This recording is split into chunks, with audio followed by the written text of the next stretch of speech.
appearing in the appeals, your Mencap Society and Tomlinson-Blake, and Shannon and Rampersad. Good morning, Mr. Reid. Good morning, my lord. My lords, my ladies, and my lady. The point I think I finished yesterday was to look at the guidance from the then Department of Business and Regulatory Affairs, the Burr guidance in 2008. I don't propose to take you back to it, but you'll recollect that I was in Bundle 2B, MS page 1401, and I ventured to suggest that at that point in time, in 2008, the law as articulated in the guidance that was being given then, which I don't believe to be statutory guidance, reflected a position that would have made clear that in relation to the case and facts in this particular appeal, there would have been no obligation to pay the national minimum wage during the period of time that the appellant was asleep. And that seemed to be where the law stood. However, what happens, and it's worth just noting... Sorry, just remind me, it was page 850. It was page 850 yes, in Bundle 2B right, no, and MS page 1401. That's 2008, September. It is, yes. And it's probably just worth noting in time as well that, in fact, the Borough Downs decision of the then President, as he then was, Mr Justice Elias, had actually been decided in the June of that year, and the guidance was promulgated in the September, but actually appeared to remain a consistent position as we understood the law and as we contend the law to be. What's notable is what happens in the period of time from then, because I've counted that this appeal was the 11th occasion that the Employment Appeal Tribunal had to look at this question of the nature of sleep-ins between 2009 and 2017. That in an area of the law which was supposed to be clear. Was this guidance consistent with Borough Downs then or not? No, inconsistent with Borough Downs.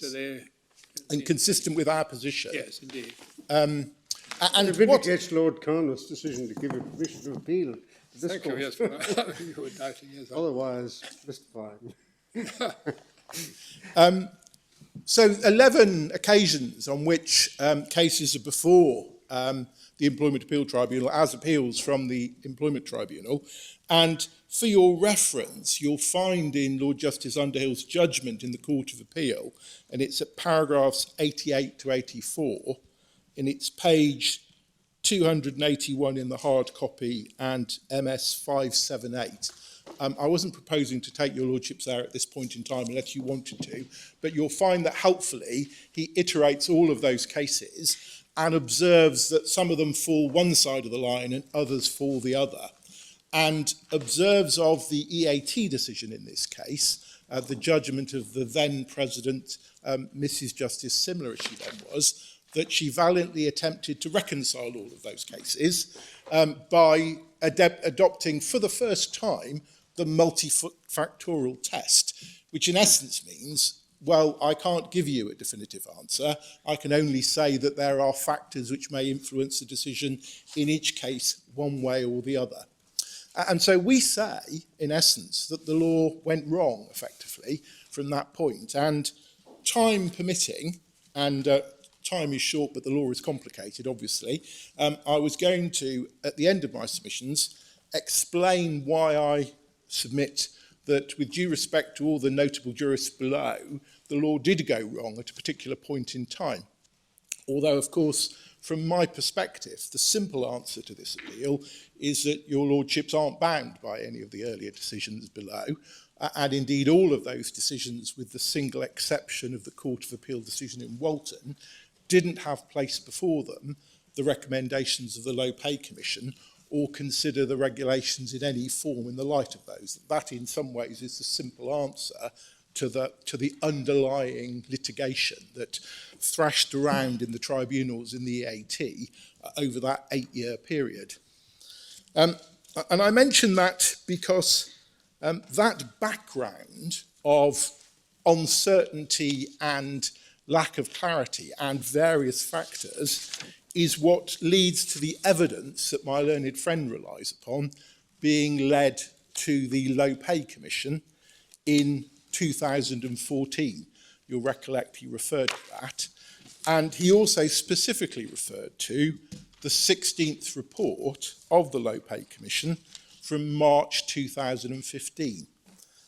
And well, I very briefly just want to take you to that, just so we can see in context. That's in Bundle 2C.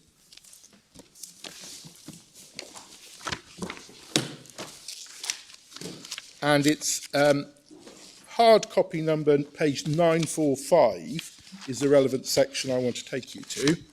And that's MS page 1495. MS 1495, hard copy 945. This is the 16th report, and as I indicated, there have been annual reports because one of the purposes to consider is whether or not each year there needs to be an adjustment to the national minimum wage. And that is not a simple question because it requires a consideration of the impact on all those economic factors of the prospect of changing the national minimum wage. And I've taken you to this section because this showed what the government was seeking recommendations on in seeking the views of the Low Pay Commission at that particular point in time. And at 945, they indicate their remit on this particular report, and it notes 3 points: monitoring, evaluating, and review of the levels of each different national minimum wage, because there are different rates, and recommendations on the rate from October 2015. Consider whether there should be changes to the apprenticeship rate, and finally consider whether, as concluded in our 2014 report, the UK is entering a new phase where real increases in the national minimum wage can be afforded. So we're looking at the immediate and the longer term about how the economy might withstand moving up the level of the national minimum wage. They weren't being asked to consider or make any recommendations for change into the underlying structure of the way that one approached the question of hours for the purposes of the national minimum wage. And once one realises that, one sees that their recommendations, which are at hard copy page 959, and that is MS page 1509, are entirely directed at the 3 areas they have been specifically remitted to consider on these questions. Level of the national minimum wage for the future year. They consider the accommodation offset and the structure of the apprentice rate. And so the section my learned friend referred to, and indeed my Lord Carnworth raised the question of whether or not the Low Pay Commission should be seen as adopting or considering as authoritative the underlying authorities of the EAT, is the passage, it's hard copy page 1186, MS page 1736.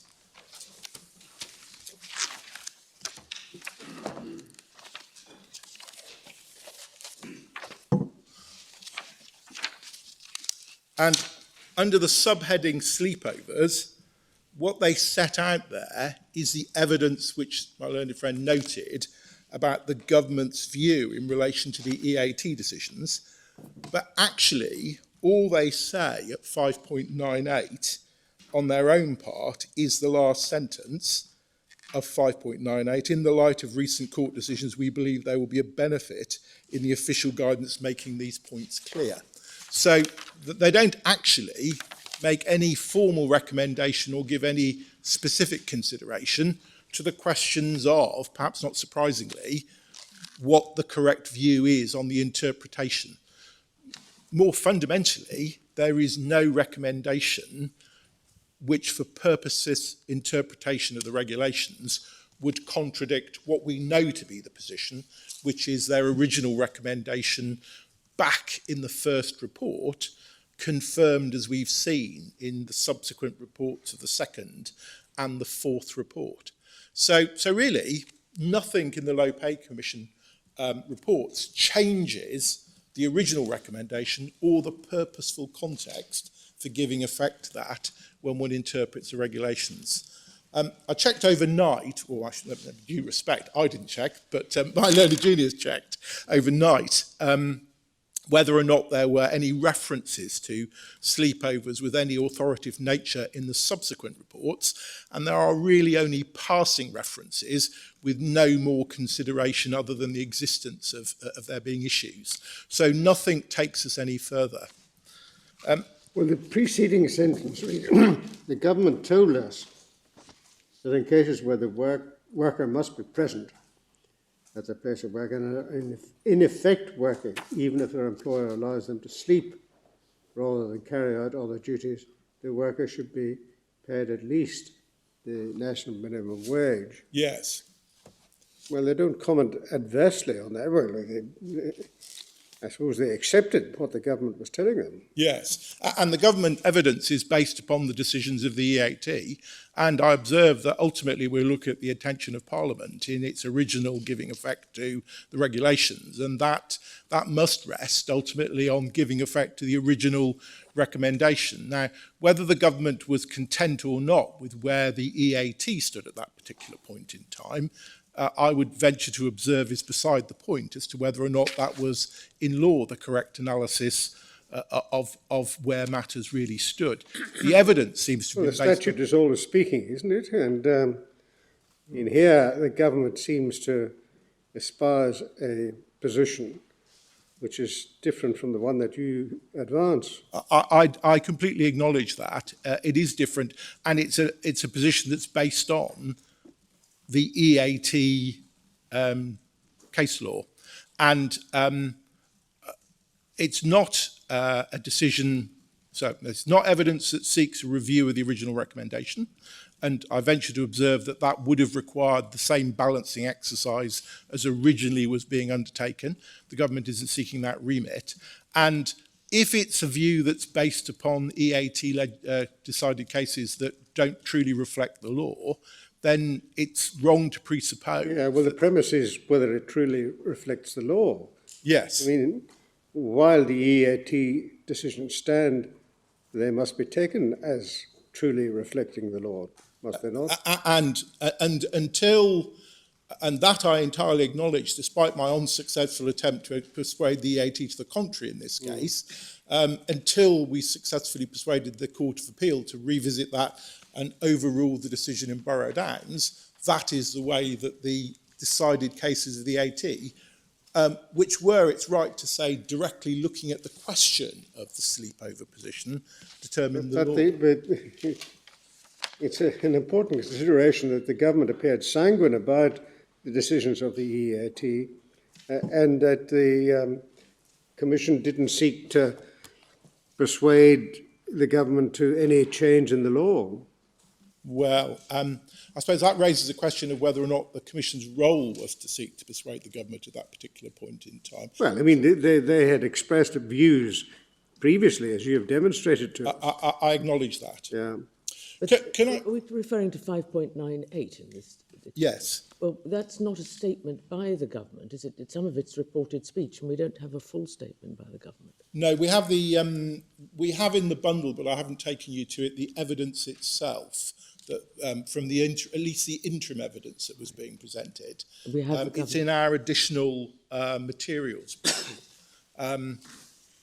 Apologies, I'll pass it. Well, is this an accurate statement of what the government did tell the Commission? I wouldn't disagree with that because they were referring to, in their evidence, the decided cases at that point. So we shouldn't doubt that this represents the government's position at the time that this report was prepared. I wouldn't take issue with the fact that that it represented the evidence that the government was giving at that particular point in time. Yes. So it's in the Respondents' additional documents, tab 2, page 288, MS 213. I'm grateful. MS 2133. 3.3. Hard copy 288. But we must be careful about this word available, because it's not a term of art, is it? No.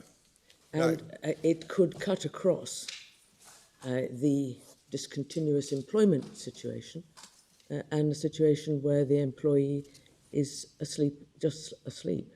Yes. Not working. So that it's rather, one must be rather careful seeing the word available, whether in the statute or here, to delineate exactly what it is. Yeah, so that is obviously part of my argument in the need to interpret the regulations together, because it's clearly contemplated that for the purpose of calculation of the national minimum wage in terms of hours, someone who's available but catching a little bit of sleep in a chair in the corner of the room in a quiet time is not someone who's going to be, by arrangement, sleeping in suitable accommodation, and yet they would be regarded, and they, under the regulations, are clearly contemplated by that presence, that would be time that would count for work. But doesn't the latest form of the regulations cut across these niceties, and it produces a common sense meaning of available rather than a term of art? Well, I agree with that, and you're essentially slightly ahead of me in this sense, that what we say was carefully articulated by Lord Justice Underhill in a way that we adopt, is that he reads, and I'll head my direction of travel on this, he reads the current regulations 30 and 32 together as making it clear that the intention was to comprehend that someone wasn't available in the sense of being available for national minimum wage hours when they were asleep in suitable accommodation. And that he also records, and we observe the simple common sense of it, as I articulated yesterday, that you wouldn't typically describe someone as being working when they're asleep. You might describe them being at work.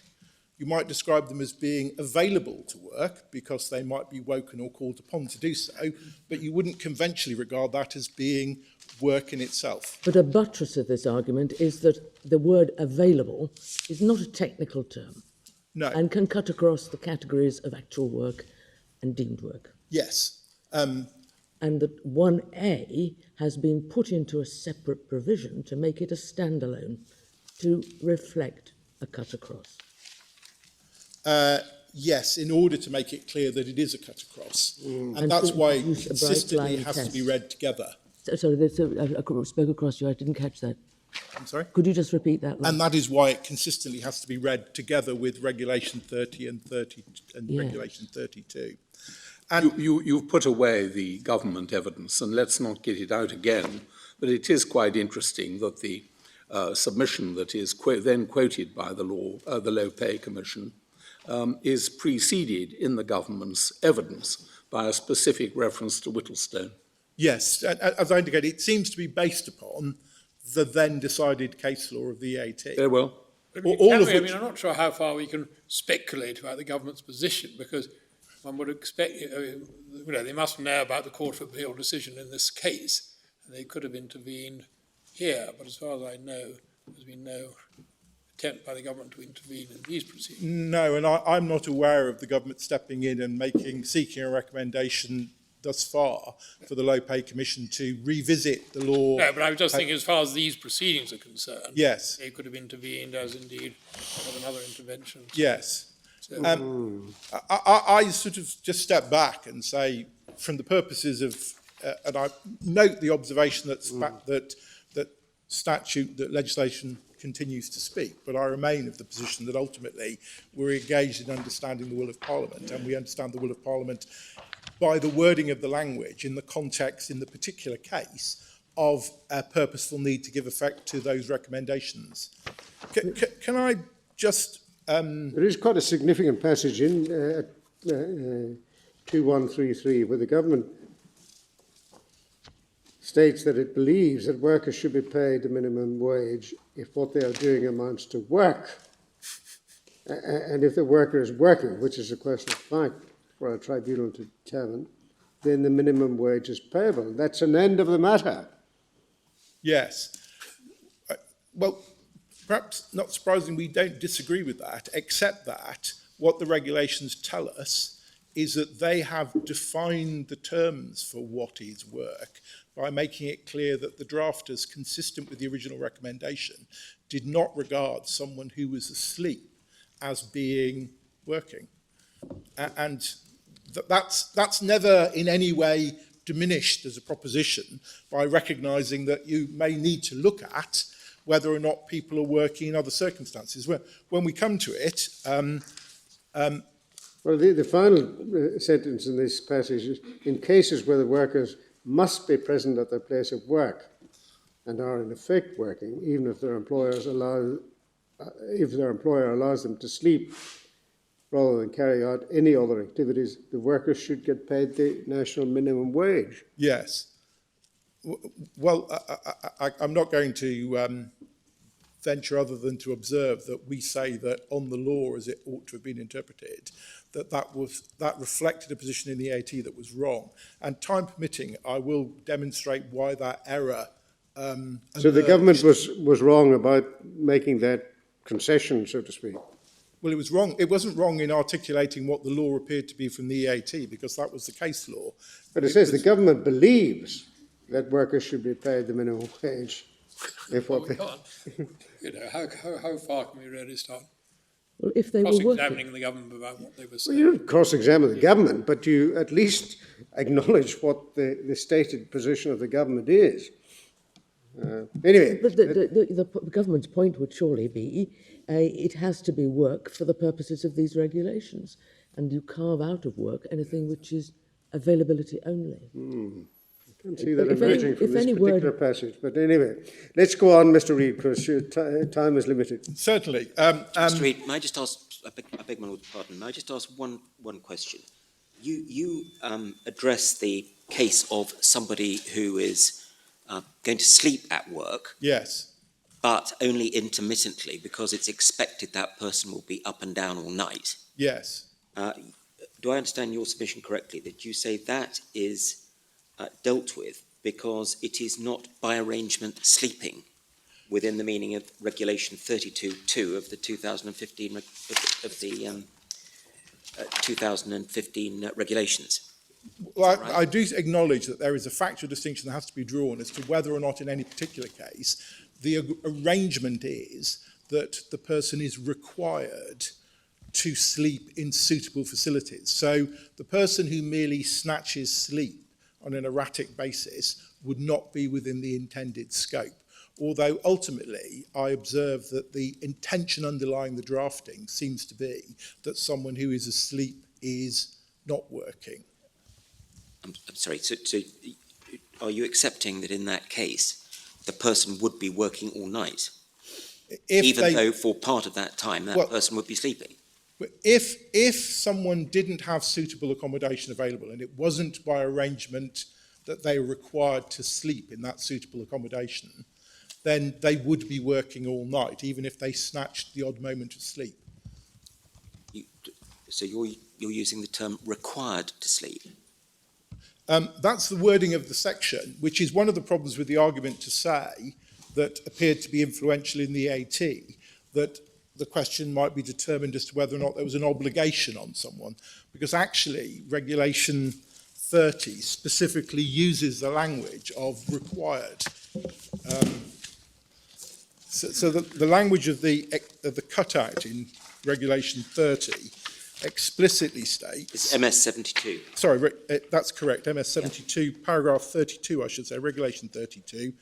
The language is, time work includes hours when a worker is available and required to be available at or near a place of work.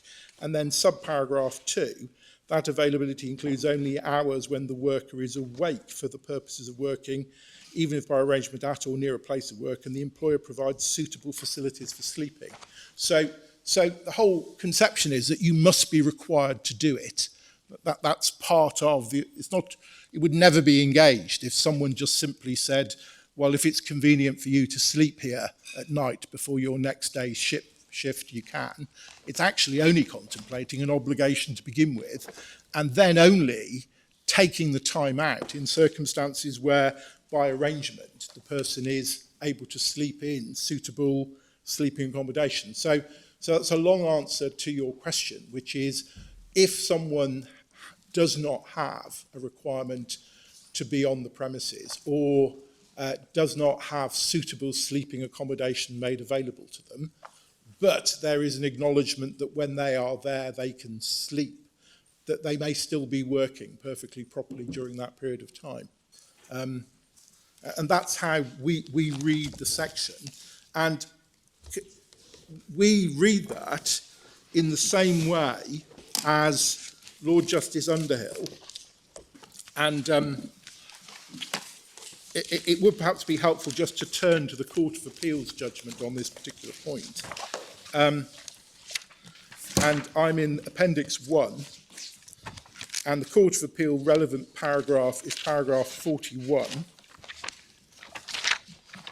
and it's MS page 565, hard copy page 15.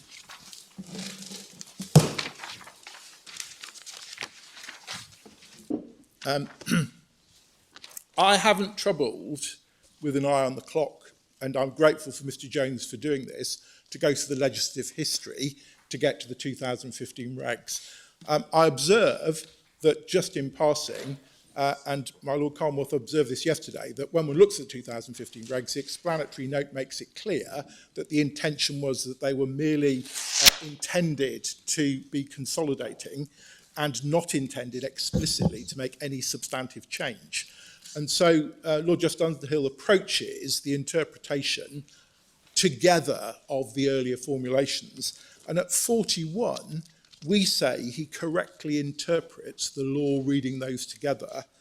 And really we say we can't really improve on the articulation at paragraph 41 of what the regulations together mean, because they contemplate that for the purposes of the regulations, when one looks at the question of time, one asks whether or not a worker is available for the purposes of working at or near his place of work, and is entitled to have the question, if they are, they're entitled to have the time counted as hours for national minimum wage, unless, sub two conditions, they are at home, or the arrangement is that they will sleep and be given facilities for sleeping in so doing, in which case only those hours will count when they are and are required to be awake for the purposes of working. And we say that's the natural construction of the regulations. And my learned friend referred to our interpretive approach. I'm not going in the time to go back to the propositions. You'll appreciate that we, in looking at regulations 30 and 32, adopt three propositions for interpretation. The first is that the regulations have to be read as a whole, and that's a normal principle of interpretation, and it's entirely wrong to treat them as being isolated and regard it as creating a sequential approach when there's a need to read the regulations together. Secondly, we say that it's a principle that where there are particular provisions and general provisions, that if the general provision would appear to overrule the particular, then one needs to interpret the particular within the enactment as being carved out of the general. And that's why we say 32, dealing with particular conceptions of availability, has to be read as dictating the position on Regulation 30.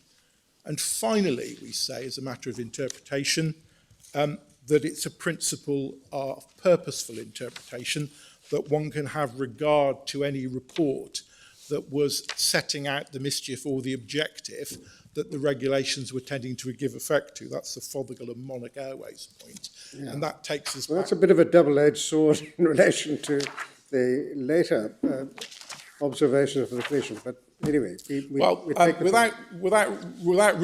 reviving that particular debate, can I quickly give the riposte to say that might be right, were it not the case that one's looking at a limited purpose derived from the statute that specifically required Parliament to say whether it was giving effect to a recommendation, and if not, to articulate why.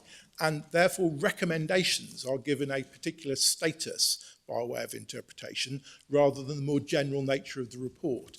That comes from the statute, And therefore, I would say that there's greater status to be afforded to the clear recommendation rather than an en passant remark based upon the evidence of the government. But I'm not reviving the debate. We'll not get into en passant remarks. Slightly controversial, isn't it? Well, I'm not going to, as I say, your Lordship knows where I stand on that position. Yeah, so, absolutely. And we're getting on in time, so you do proceed. I'm grateful. So I haven't taken you back to the authorities of those three interpretation propositions. I didn't hear Mr. Jones to disagree with those propositions. They are what leads Lord Justice Underhill to reach the interpretive conclusion that he does. And at paragraph 43 of the judgment, I think I'm still there, hopefully, with your Lordships.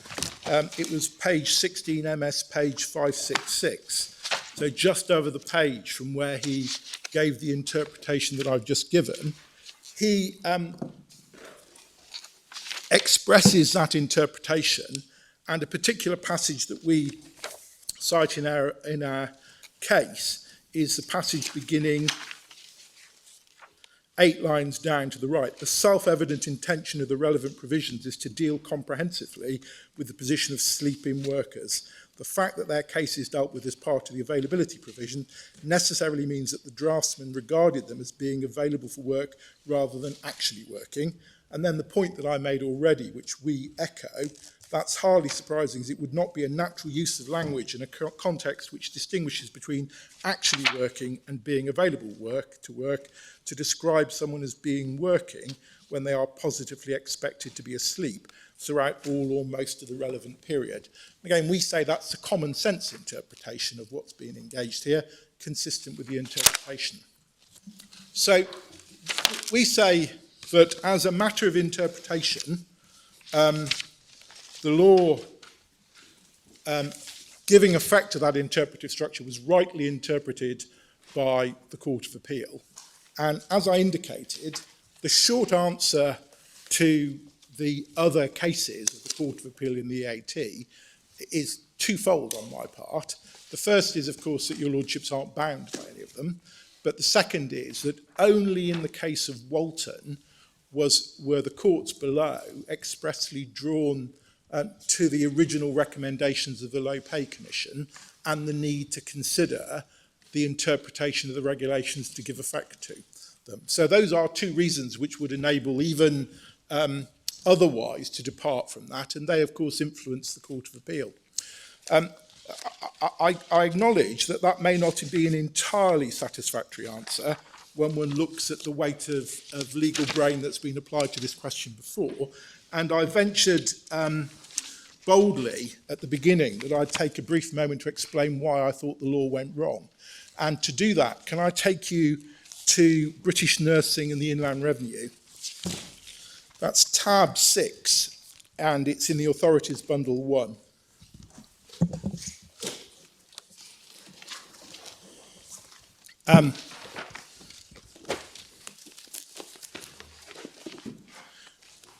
It's worth just understanding the context of British Nursing and Inland Revenue. It's slightly distinct from the other cases in this respect.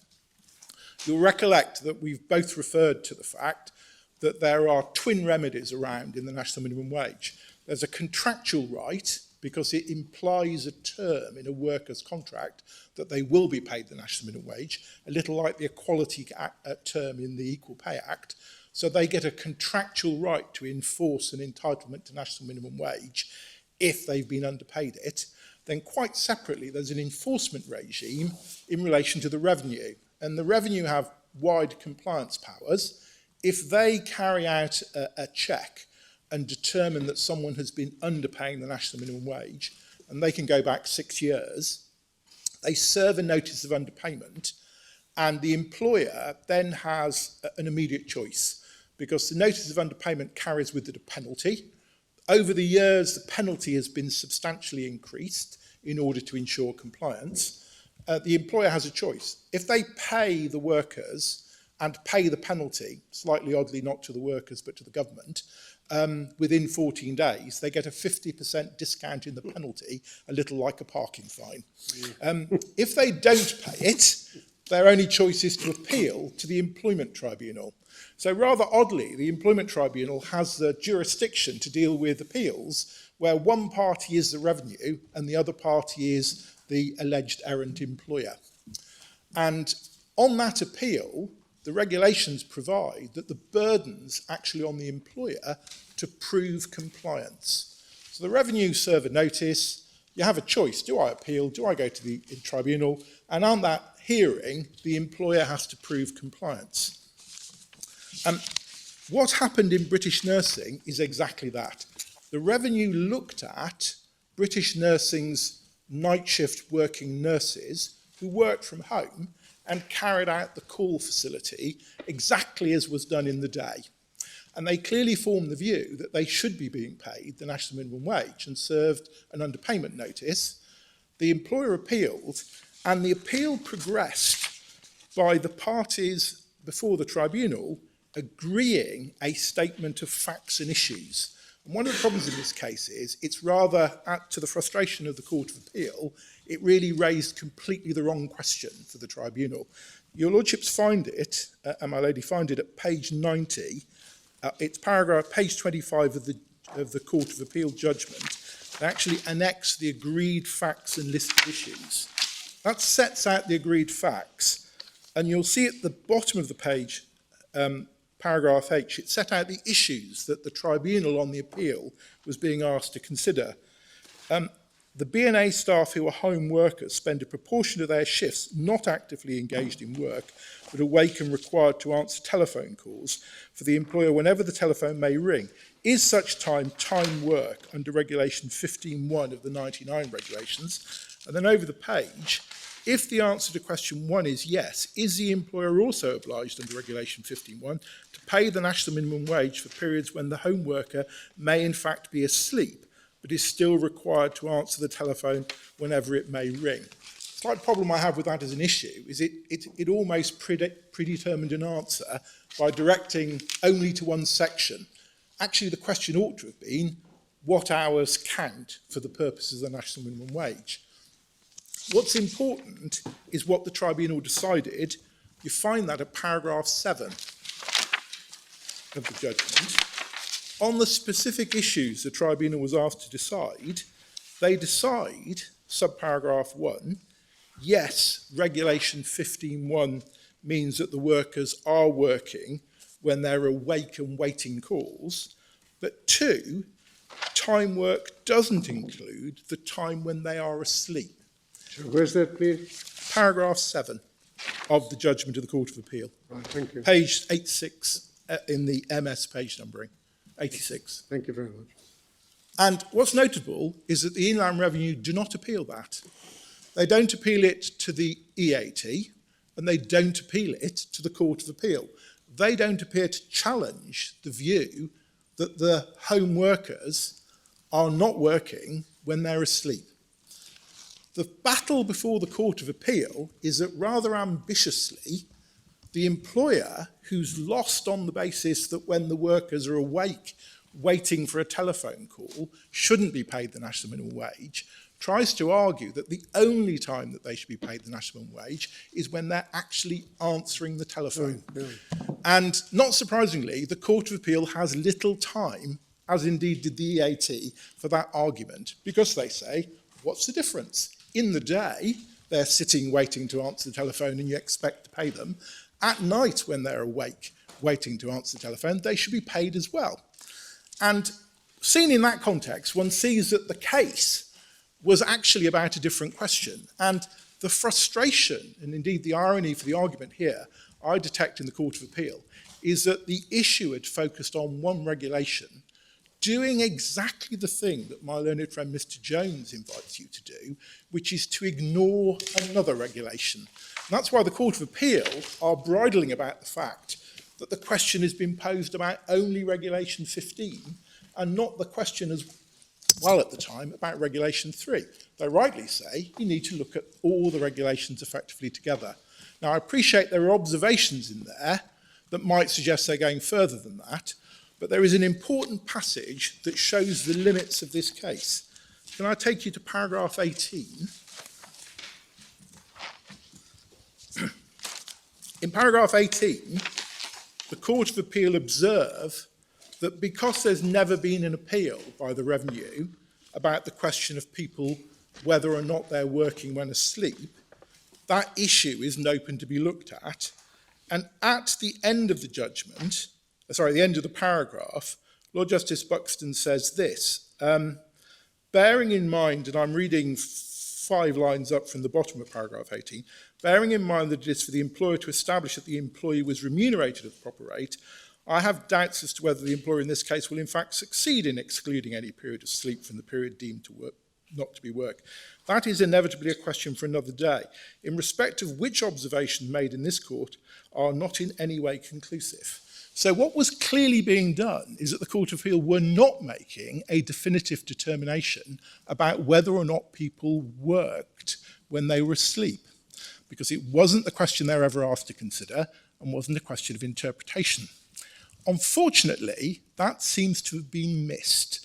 When the case is argued in the Court of Session in Scotland, in the case of Scotbridge, the case takes the argument has a slightly different turn. That's tab 9.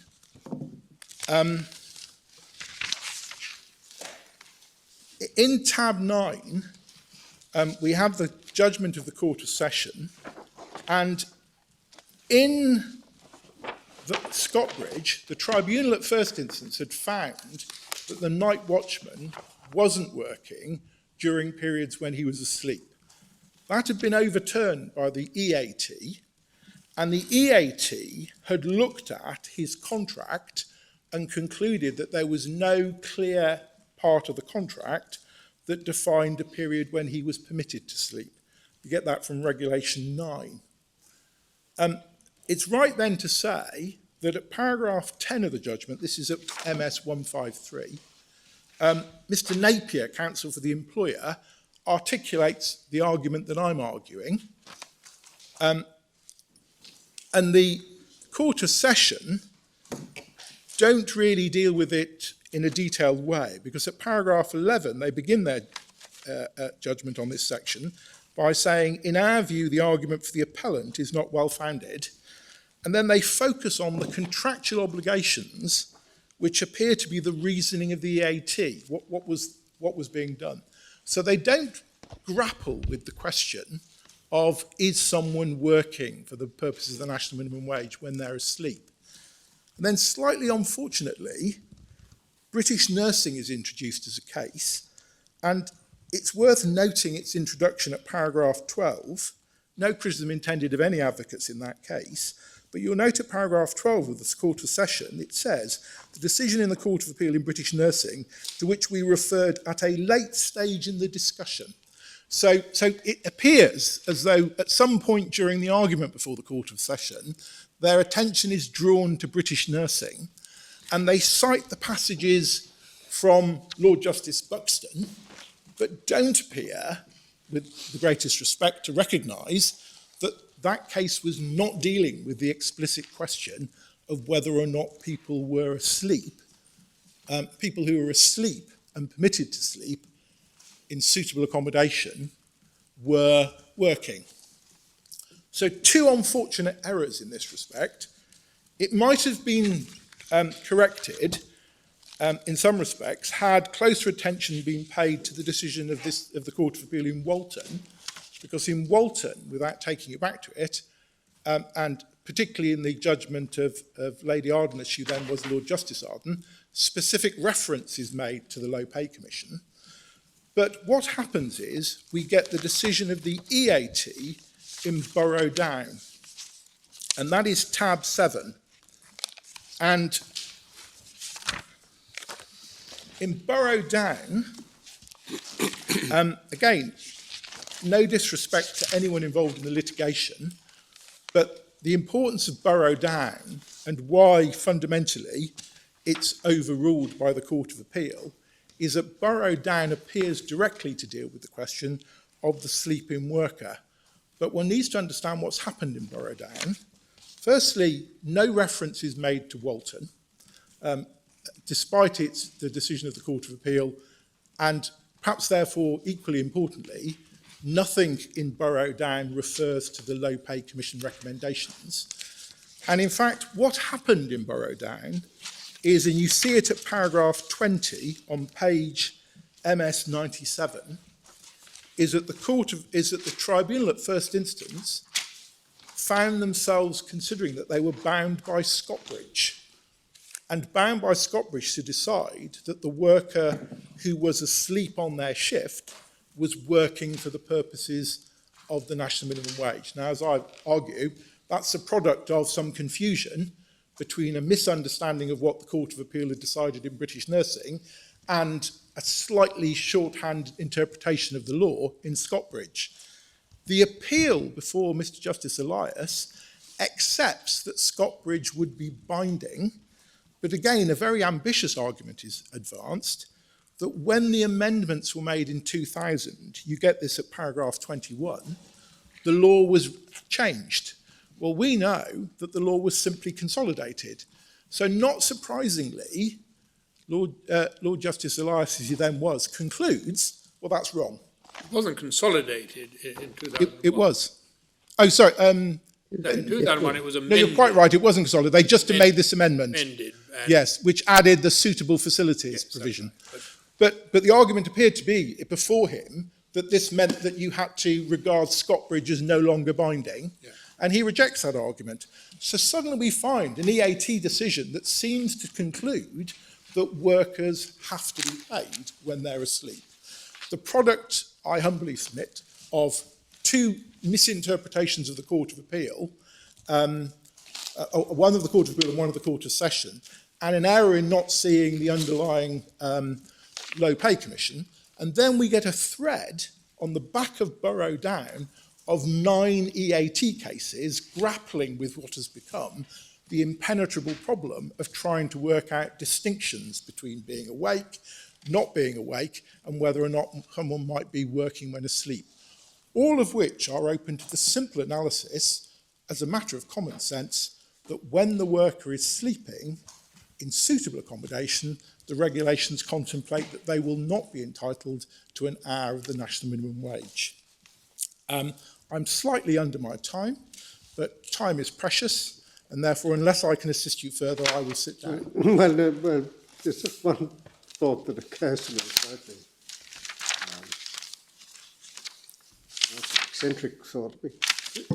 What's the difference between a worker who is required to answer a telephone call but can doze between the times when she or he is required to do it, and someone who's permitted to sleep?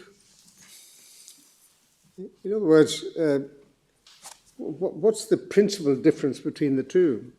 Well, the principal difference between the two under the arrangements of the regulation is that one, by arrangement, is sleeping in suitable accommodation, and the other happens to be dozing on the job.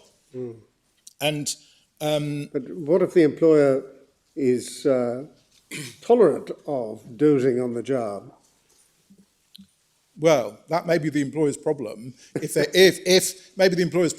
they then try and say, I'm not going to pay you the national minimum wage because I was happy for you to doze, because what is clear is that what's contemplated to give effect to the regulations is what Lord Justice Underhill articulated at paragraph 41, which is that by arrangement, someone is required to sleep in suitable facilities. And that is, I don't, for the purposes of resisting this appeal, need to go any further than that as an exercise interpretation. But burrowing down, it's a change in the meaning in the concept of the word work.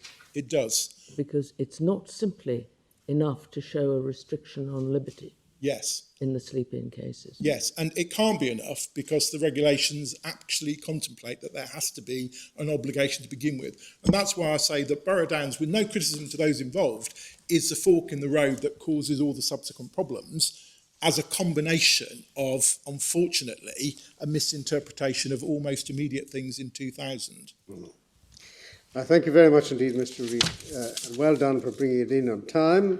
Mr. De Silva. Thank you. Ms. Stone, Yes, if the court would please bear with us a moment while we rearrange. Yes, of course. Thank you. Yes, of course. So rearrange it.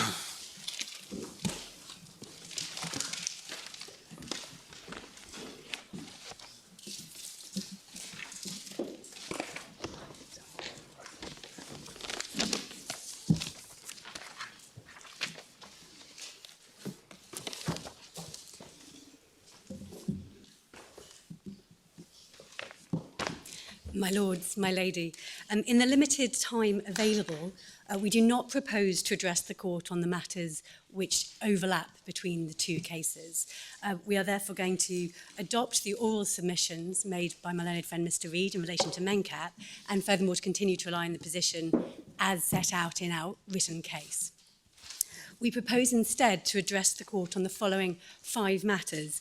The first 2 on the existing grounds, and the second 3 will be on the new grounds.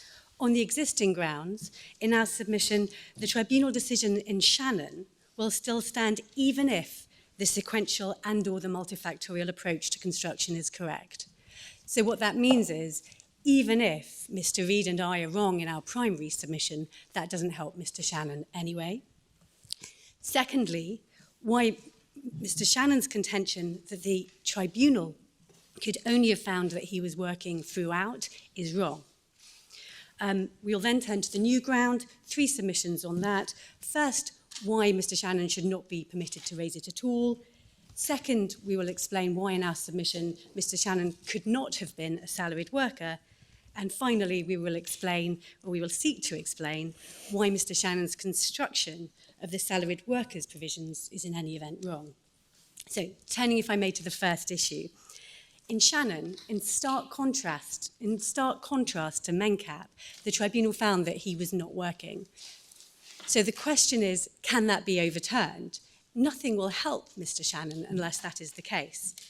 His first ground of appeal, the first existing ground of appeal, is that the tribunal should first consider whether a person is a worker before then going on to consider whether they're available to work. Well, the insurmountable challenge for him is that that is precisely what the tribunal did in his case. Now, in my submission, it was not required to do so, but in any event, but it is not a problem that it did. In any event, it is what it did. And for that, if I may turn up, please, the core bundle of Shannon and the tribunal judgment. The relevant passage is at MS 723.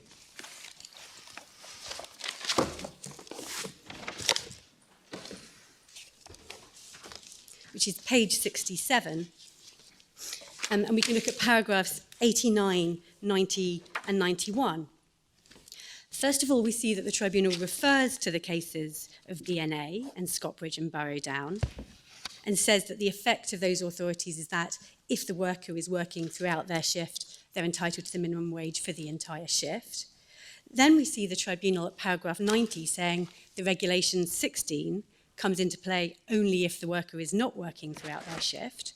And then at paragraph 91, crucially in our submission, the tribunal says that the first question is whether the claimant was working throughout his shift, in our view, and then goes on to analyse the situation.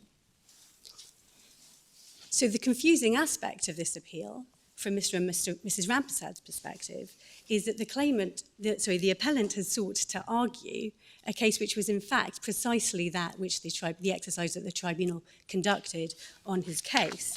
The same is true in relation to the second aspect, the alleged multifactorial test. Because turning now to page 7, MS 709. Sorry, MS number again, please? 709, please, my lord. 709, yes. We see that the tribunal, from paragraph 8, 9, 10, 11 onwards, goes through all those sorts of considerations for which the appellant contends. In paragraph 8, and we will return to that if time permits shortly, he looks at the nature of the obligations on the employer. At paragraph 9, the nature of the relationship. At paragraph 10, the relationship between them, the precise nature of the obligations on Mr. Shannon. Paragraph 11, the fact he was very rarely asked to assist the night worker. So we know that unlike in the case of Ms Tomlinson-Blake, there was in fact a primary duty worker who was on call, and it was only if that individual needed extra assistance that it was incumbent upon that person to call Mr Shannon. And it carries on through. Then we turn to paragraph 91, which is MS 723.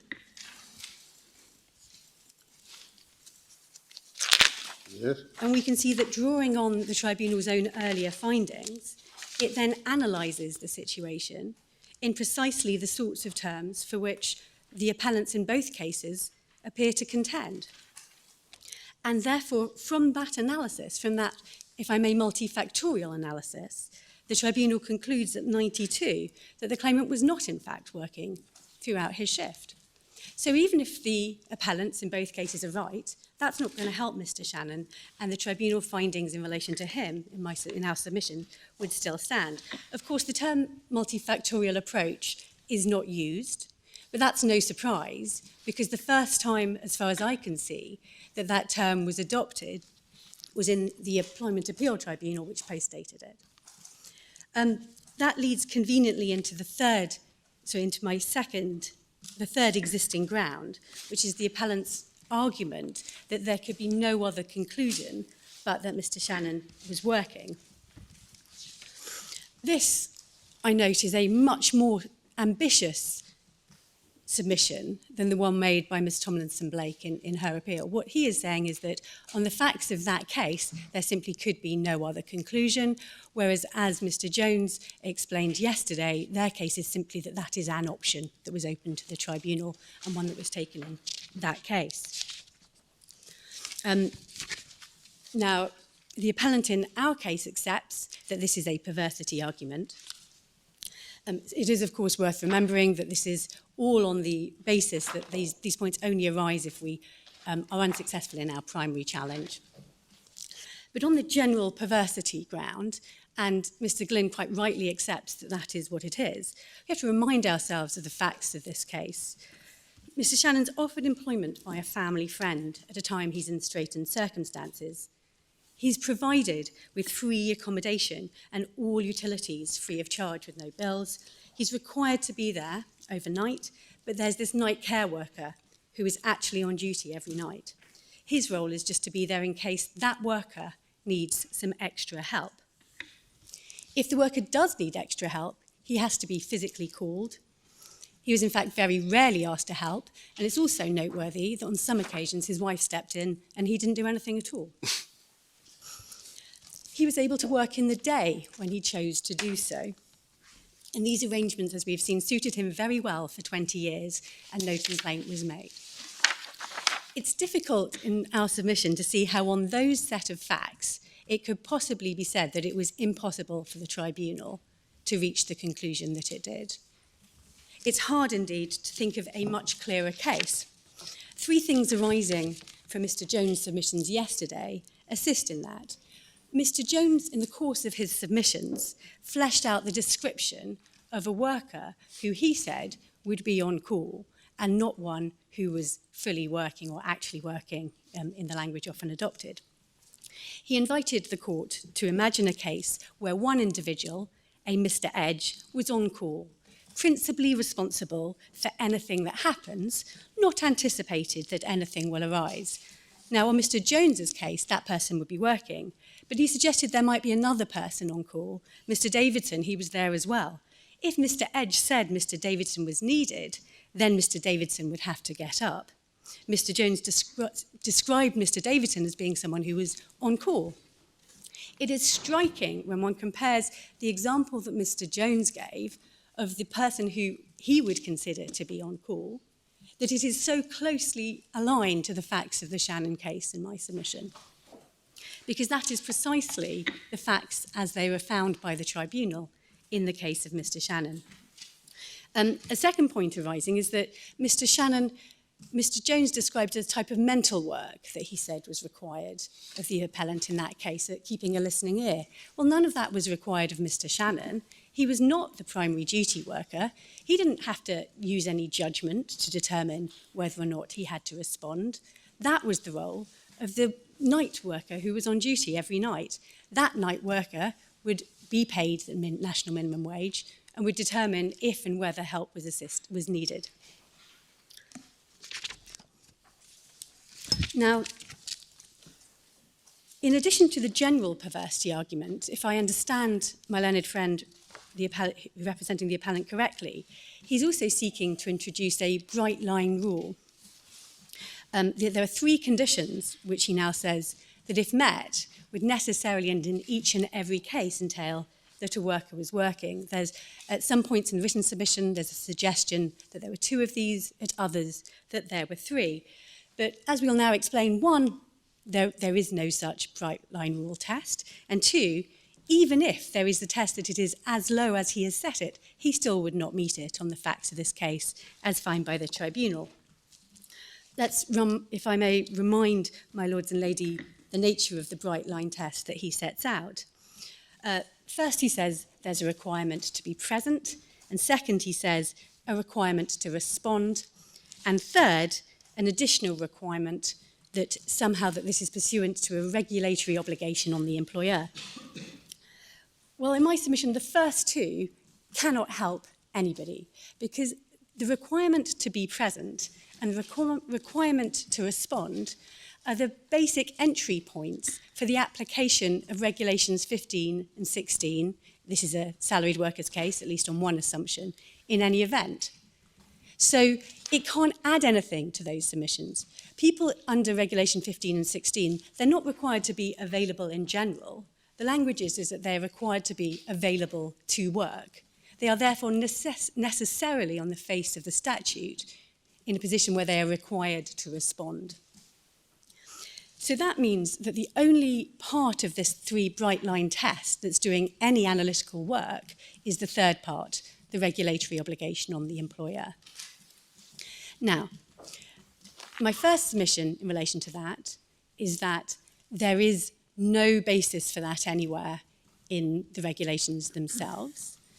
In my second submission, there is a startling conflict between this position set out by my learned friend and their primary case, which is that there's a multifactorial approach. It seems that this multifactorial approach has been reduced to 1, and it is not clear what their primary position is in relation to that. But furthermore, and crucially,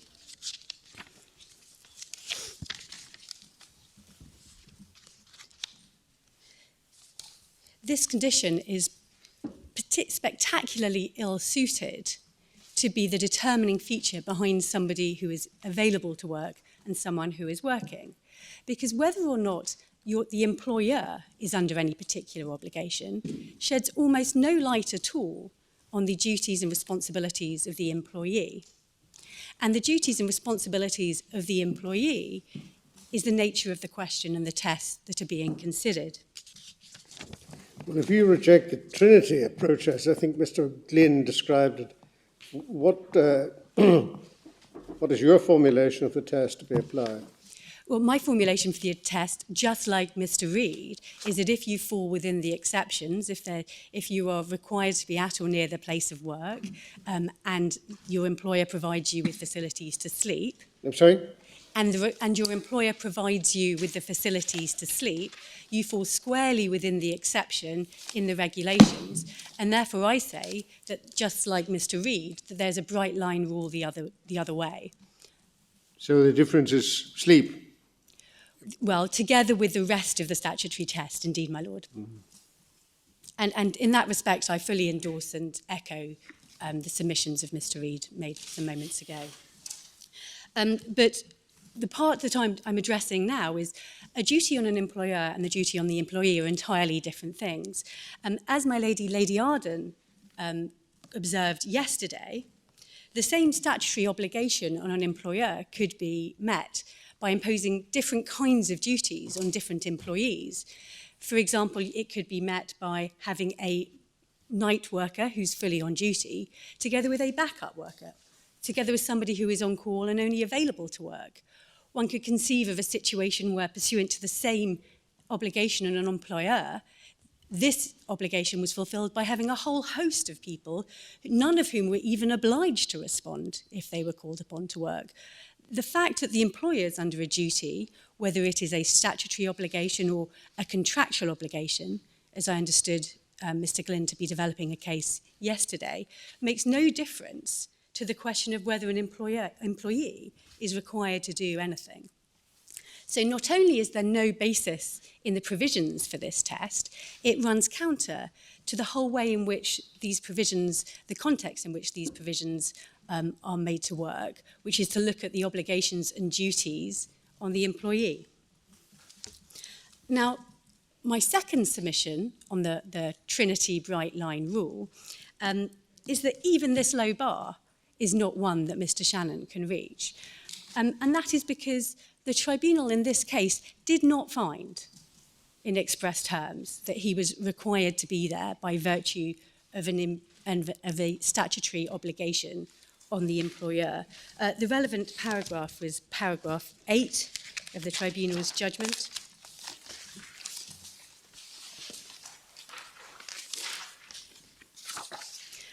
Which says that the Commission does not prescribe a specific ratio of care staff to residents. It is the care home provider's responsibility to ensure that staffing levels are appropriate in order to meet the needs of the service users.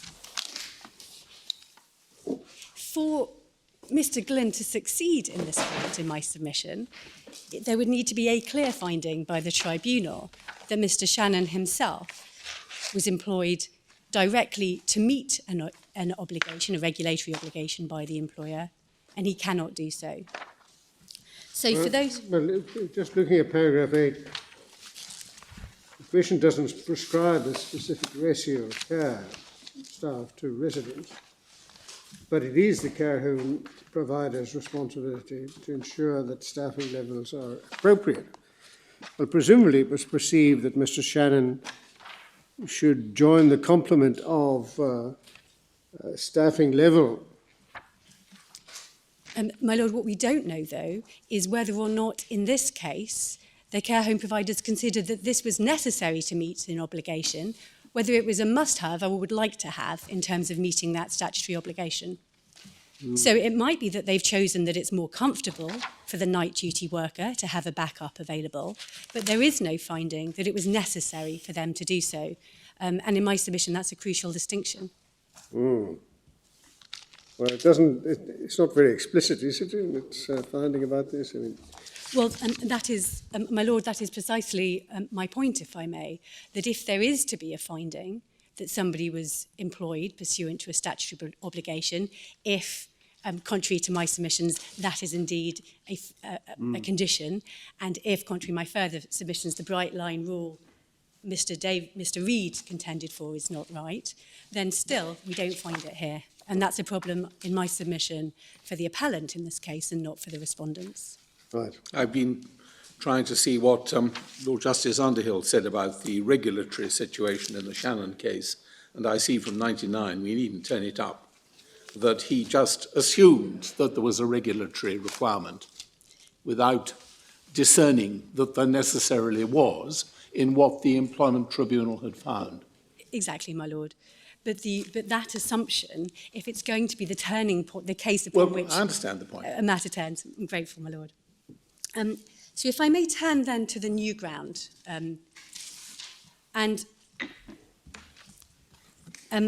as my Lords and Lady will be well aware by now, this was raised for the very first time in the Court of Appeal in oral submissions. It's not a point or a matter that's been addressed previously, and in our submissions it's not appropriate for it to be considered now. I don't propose to turn up the various authorities that are referenced in our written case, but we continue to rely on those. But our primary position on that, and we set out, I'm going to just explain 4 reasons why we say it should not be permitted. The first is that there's no exceptional circumstances here. Now, for the first time in oral submissions today, the appellant has made submissions that it was necessary for the matter to be considered to avoid lower courts falling into error. In my submission, that cannot be an exceptional circumstance. One is that's contrary to the Crane case, which is one that the appellant sought to include in the bundle. But most importantly, every single case where a party seeks to raise a new point before an appellate court will be one where they are saying that they are right, and if the contrary conclusion is reached, then the lower courts will fall potentially into error throughout. So that cannot be enough in and of itself. And furthermore, in this case, it's not, there can be no real suggestion that there's a whole host of other cases in the wings on similar facts that are just waiting for the outcome on the salaried workers point for everyone to know what their rights and obligations are. What is striking is that this point has not been considered at all, despite all of these authorities on the other issues relating to the national minimum wage regulations, the 11 EAT authorities to which Mr. Reid concerned.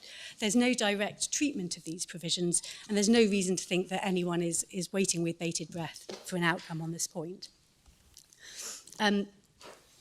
Furthermore, any suggestion that it should be argued because it is right, in my submission, is insufficient. There is authority that even if an argument would be demonstrably wrong, the basis upon which it's argued in the appellate courts, that is no reason why it should be reopened. But in any event, as Lord Justice Underhill concluded at paragraph 101, that's at MS 691. So it's paragraph 101. I appreciate that my lords and lady may be using the Court of Appeal judgment in the other bundle. He gave his strong provisional view that in any event this is a bad point because the contract could not be analysed as one in which the claimant was paid an annual salary in respect of the hours in question. So that's paragraph 101, and I'm going to develop my own submissions on that shortly.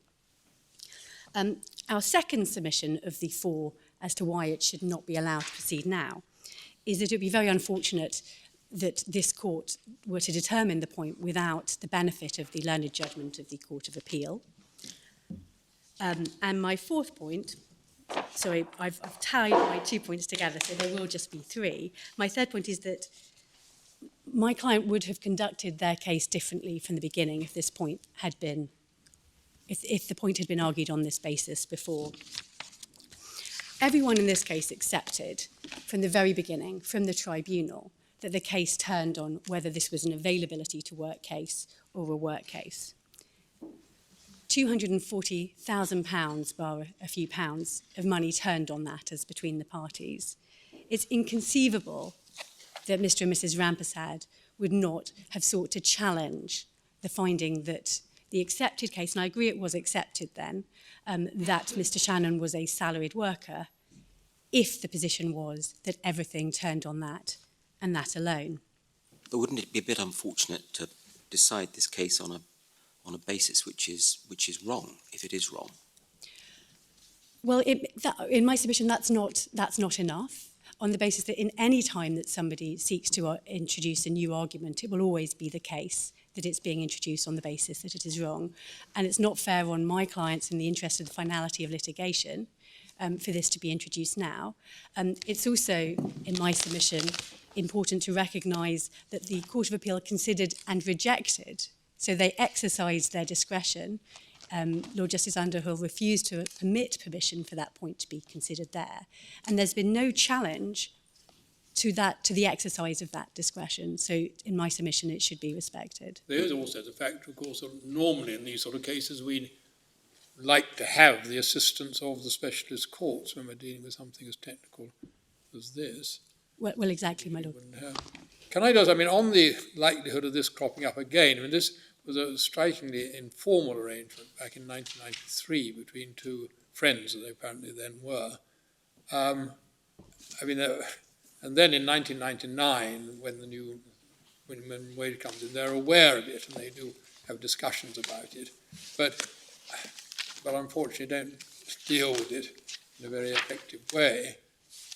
One contrasts Mencap, who no doubt would have taken very sophisticated advice when to try and get in line, whether they did. I wonder how many other cases there are which, sort of going back 20 years, would be in the same sort of boat as these two. Well, my lord, I know of none, but that doesn't mean they necessarily don't exist. But it's striking from the case law that there aren't situations like this that are discussed in the cases that at least have got to Employment Appeal Tribunal level.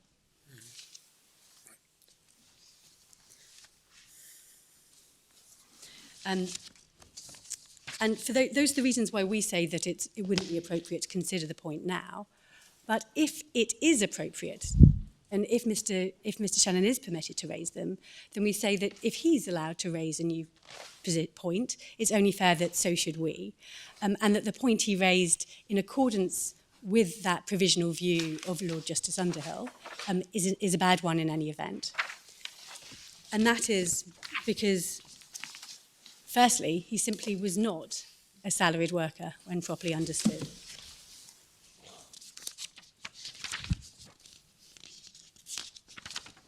You told us 3 minutes ago that your client had accepted that he was a salaried worker. Was it actually an agreed fact put before the tribunal at an early stage, or was there some indication of the tribunal, this is salaried, to which your client acceded? So all I can know is what is precisely set out in the tribunal judgment. What's the gist of it? Which is simply that was accepted and the tribunal agrees, and there is no analysis of it at all in the judgment. So you're coming on to, we remind ourselves of the facts. You must sleep here for 9 hours between 10 and 7. Yes. And we'll pay you every day, every night. And we'll pay you £50, and that goes up to 90. Now, how does the law analyse whether that's salaried or something else, Ms. Stead? Well, if I may invite my lords and ladies to turn up the relevant provisions, because that will help. Thank you.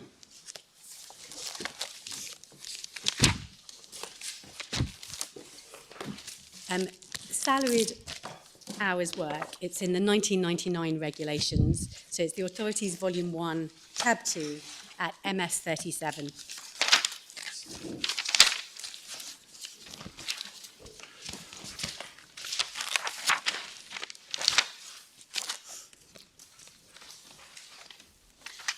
By way of background, I'd like to note that the salaried worker concept was not in the original draft regulations that were laid before Parliament. It was a concept that was introduced in order to even out the hours where certain workers were paid on a seasonal or termly basis. So Regulation 4 is the one we're going to be looking at in a moment, but before we do so, if I can ask the court to take Authorities Volume 3, Tab 35,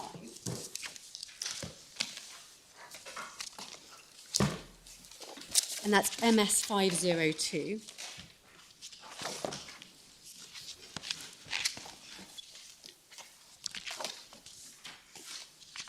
And I don't believe that this has been referred to so far, but this is the report that was before Parliament about the implementation of the recommendations. And you can see that at paragraph 9. We have, of the 24 LPC recommendations set out in Annex D, the regulations fully implement recommendations. And those. Sorry, I'm not with you. Which page? 504. It's in the Shannon case, MS 504 in Shannon. Thank you. Oh, I see. Sorry. Yes. So paragraph 9 is where the government advises Parliament that it has fully implemented these recommendations, and that includes the recommendations that are at stake here. That's recommendations 11 and 12, which were the ones on sleeping in, which we looked at yesterday. But then we turn up to paragraphs 24 to 26, and that's MS 507. Yes. And we see here that in paragraph 24, the LPC recognised that low-paid workers covered by analysed hours arrangements and who are paid the same amount per week or per month, regardless of where they are working, and it gives some examples, could end up being paid on the face of it less than the minimum wage, taking account of periods of absence, even though they are paid more than the minimum wage when they're actually working. The LPC considered, in such circumstances, employers and workers may need to agree to restructure pay systems. And then they talk about the consultation, And then paragraph 26, the regulations therefore contain particular provisions for the calculation of minimum wage pay in the case of salaried hours workers. Their general effect is to treat annual working hours as if they were evened out across the year, reflecting the evening out of pay received. The result is that such workers and employers should not need to restructure their existing pay arrangements. Workers are protected by provisions that require them to be paid at least the national minimum wage for hours worked in excess of their basic annual contractual hours. So the mischief that this salaried hours provisions were intended to meet was the problem where you had someone who is a cleaner in a school who does an awful lot of work during term time, hardly does anything in the holidays, is paid a certain amount per year, and if you took the pay reference period, they would either look like they were massively overpaid or underpaid for that time frame. So understanding that background in my submission assists in an understanding of the provisions, and that's at Regulation 4. So we're back in MS 37, and that's in either the Shannon or the Mencap bundles. Looking at Regulation 4.1a, we have the definition of salaried hours work that is done under a contract to do salaried hours work, and that falls within paragraph 6 below. 2a, it's a contract to do salaried hours work is a contract under which a worker is entitled to be paid for an ascertainable basic numbers of hours in a year and is entitled in respect of hours that consist of or include the basic hours to be paid an annual salary by equal weekly or monthly instalments.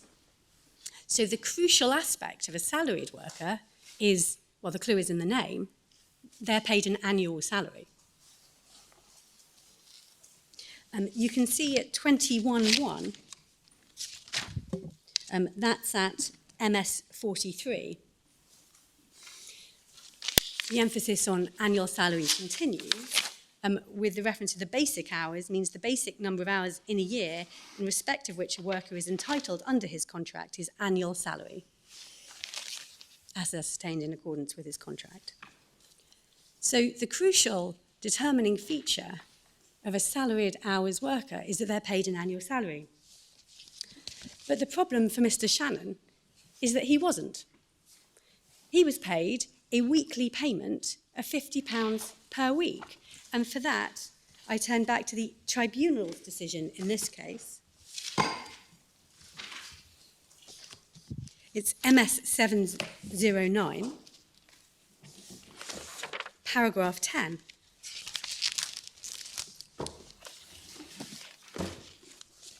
The finding is that it was an oral agreement in the beginning of paragraph 10, and if we go to the bottom, it says, in return, the claimant was given free accommodation in the studio with all amenities, fuel, water, etc., free of charge, and he would receive a weekly payment of £50 a week, which was later increased to 90. So this is not an annual salary at all. Well, does it matter the arrangement by which he's paid if, in fact, he is paid X pounds per year? Well, in my submission it does, because if one looks at these provisions, what it's talking about is what is the unit of time overall for which pay is given.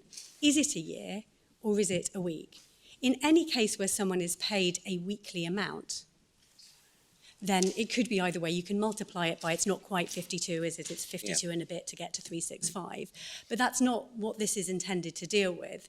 What these provisions are about, what they're trying to do is to understand for what a worker is paid, what is the unit of time, what is the situation. And in the salaried workers case, contrasting a time work case, because there are provisions for time work which are different. And so what you have in a salaried work is an annual salary, and there is simply no evidence of that on the facts of this case.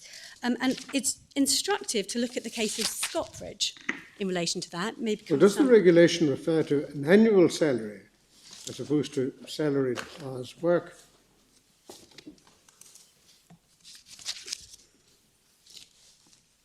There's nothing in Regulation 4, is there, which stipulates that it must be an annual salary, is there? Well, if one reads 4.2b, is entitled in respect of, my lord, entitled in respect of hours that consist of or include the basic hours to be paid an Oh, yes, I annual do. salary. See that. Yes, I see. And you can see it can be paid by equal weekly or monthly instalments. It comes in Regulation 21 as well, doesn't it? Yes. And both of those are annual salaries with instalments. And that, of course, fits the mischief that these provisions were intended to counter, which was if you're paid equal monthly instalments, but your hours average out over the year, we need to make sense, the provisions need to make sense of that, and this is how they did it. The case of Scottbridge, in my submission, is instructive. The case...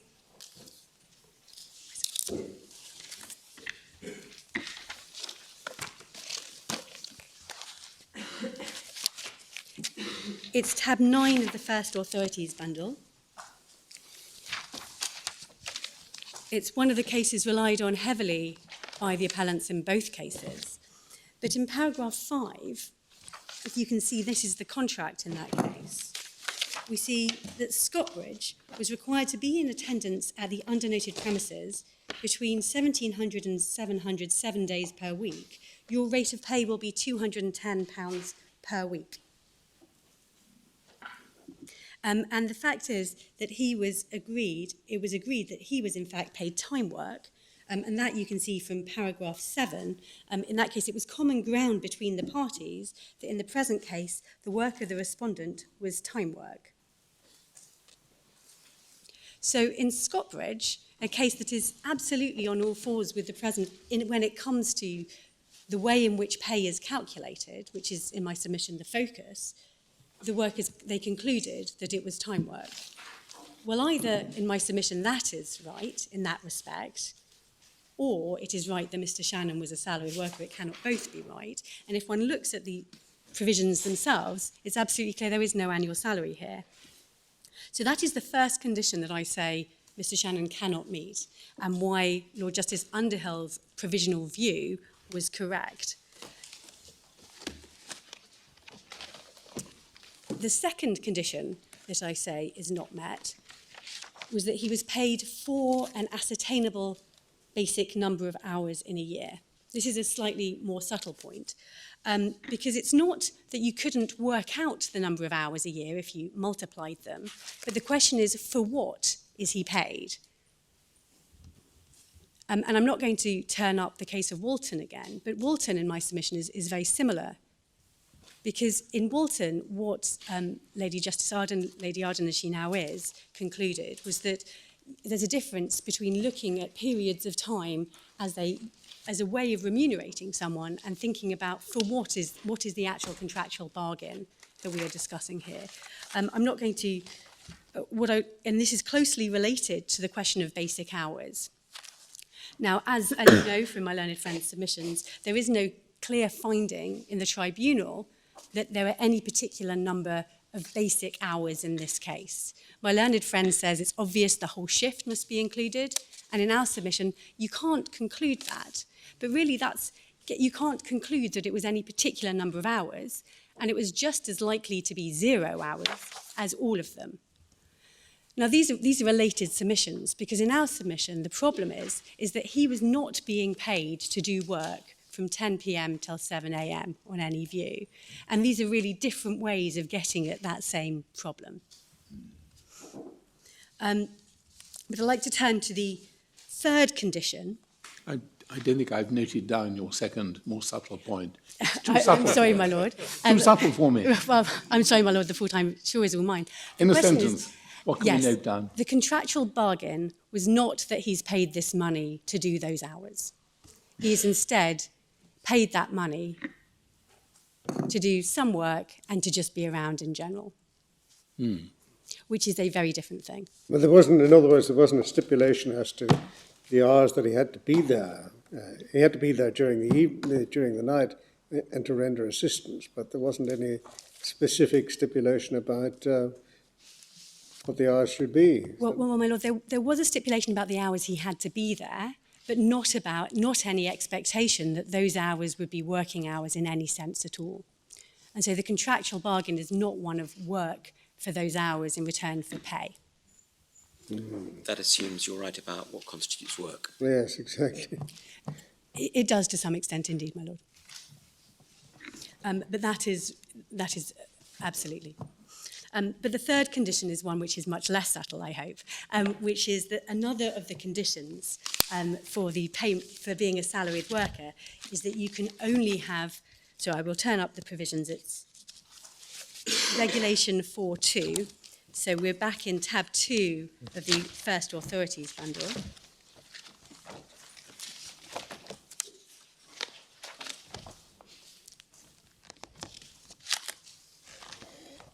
And it's 4.2c now. In order to be a contract to do salaried hours, the worker has to have, in respect of those hours, no entitlement to any payment other than his annual salary, or no such entitlement other than an entitlement to a performance bonus. So we know he was given living accommodation, so the question is, does that count? How is that treated? For that, we have to turn to Regulation 9, which is the MS 39.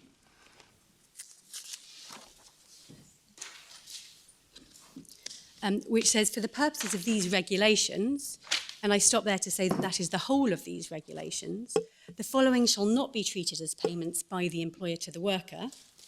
Any benefit in kind provided to the worker, whether or not a monetary value is attached to the benefit, other than living accommodation.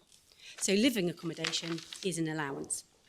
Is counted as payments by the employer to the worker. Therefore, he is paid something that's not just his annual salary, albeit I don't accept he has an annual salary. So therefore, he cannot be a salaried hours worker. Now, in response to that... Sorry, can I just pick up 4.6? Is that repeating the same point? It's adding in the performance bonus at the bottom. So at 4.6, if one has a performance bonus, then that still could count as salaried hours. That doesn't take you outside the scope, but it's not relevant for. Well, it does in fact, doesn't it? Because 4.2c also has the reference to performance bonus. It's not quite clear why 4.6 is needed in addition to 4.2c in my submission. So if you provide someone with accommodation, that robs them of the status of salaried worker, is that right? Well, yes, but that's not a problem, my lord, because they would be time workers who would then simply fall into the time work provisions, which would be what was intended. So they would be paid the national minimum wage in the normal way, just like any other time worker. I mean, that's consistent with your submission that salaried work is dealing with a fairly specific problem, which is perhaps, the title is slightly misleading in some ways. Exactly, my lord. And in response to the position in that, as set out in our written case, the appellant handed up regulations 30 to 37, which deal with how accommodation is treated. But in my submission, that is by way of deflection rather than response, because those provisions are all about how much money you treat accommodation as being worth for the purposes of the national minimum wage, which is a separate issue from our issue, which is in what category does this individual fall, which relates to how many hours. So in order to work out the national minimum wage in very broad terms, you have hours here, you have money here, and you divide them, and you work out whether someone's being paid appropriately. A question as to just how much money should this allowance, this accommodation be worth, says nothing about Regulation 9 and how it should be treated for the purposes of working out whether someone's a worker. And in my submission, there is no answer to this, because per Regulation 9, living accommodation is payment, takes you outside Regulation 4, and that's simply the end of the matter. So where does that leave us? In our submission, he could not be a salaried worker, most notably because he had no annual salary, but just weekly pay. And also, he had living accommodation, therefore not only annual salary. So what was he? Well, we, like Lord Justice Underhill, say that it doesn't actually matter, because either he's a time worker, in which case fully reflects the position in Mencap, she was a time worker, or this was unmeasured time, like the individual in Walton who was on duty for 3 days, which we say is very, very similar to the facts of this case. And if you are an unmeasured worker, there are no provisions for availability to work at all. And therefore, unless you're working, you don't come within the national minimum wage. And therefore, just like the individual in Walton case, this was unmeasured time. And either way, Mr. Shannon wouldn't be paid for the time unless he's actually working.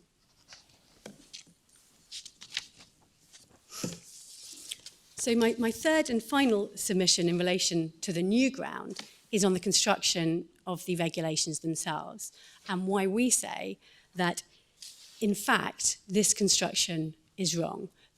So what Shannon now says, what the appellant says, is that if you know what someone's basic hours are, that's the end of the story. You treat all of those as working hours, and they say that that comes from a clear reading of the provisions. So if you had to calculate his basic hours, how would you do it? Because we were taken to two provisions. Well, in my submission, the first question is basic hours, but the second section is working time. And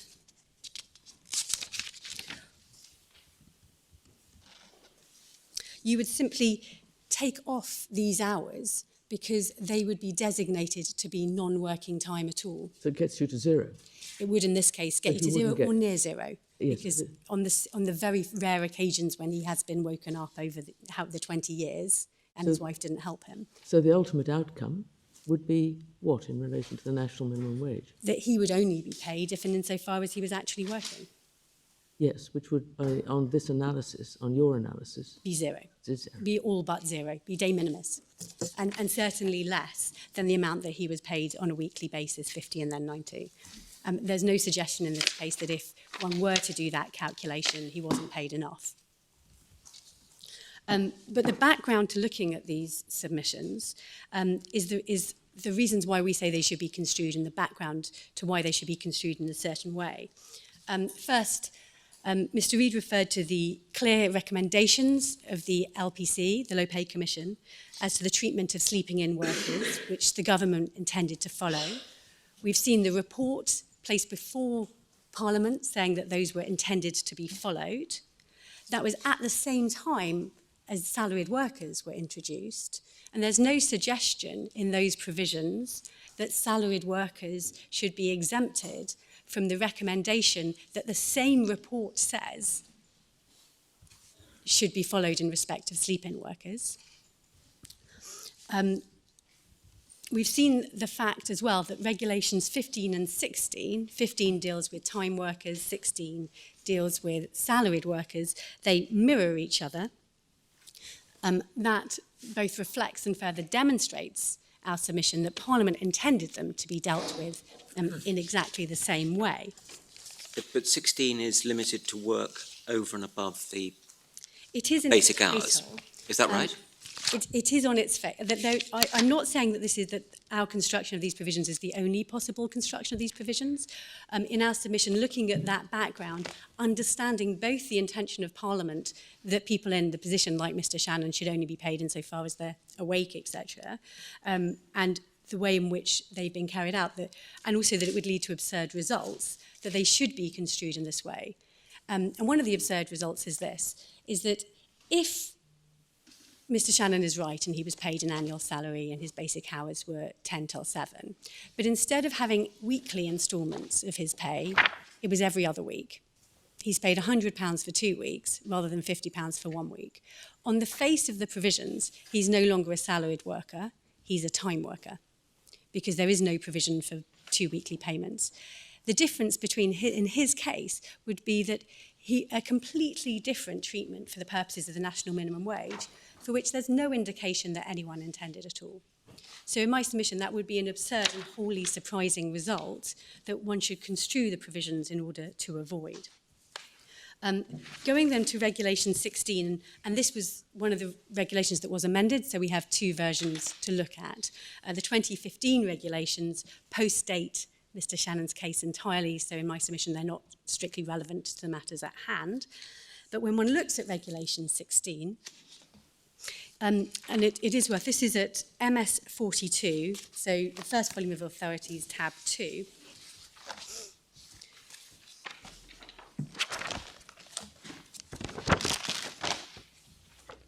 We see time when a work is available near at work, and then we have the bit about for the purpose of and to the extent mentioned in Regulation 22(3)D and 4B, and then you have the words except that, and then in relation to a worker who by arrangement sleeps at or near a place of work, and then you have the rest of the quote. Now, the issue here is what is the scope of the words except that?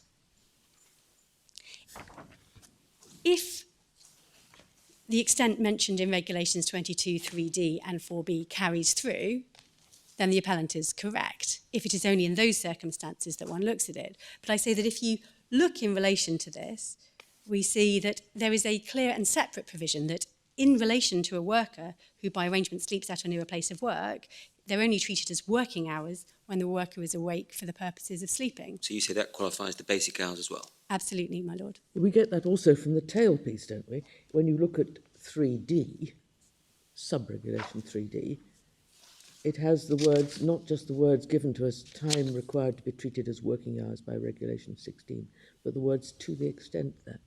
Exactly, my lady. Time in respect of which. Yep.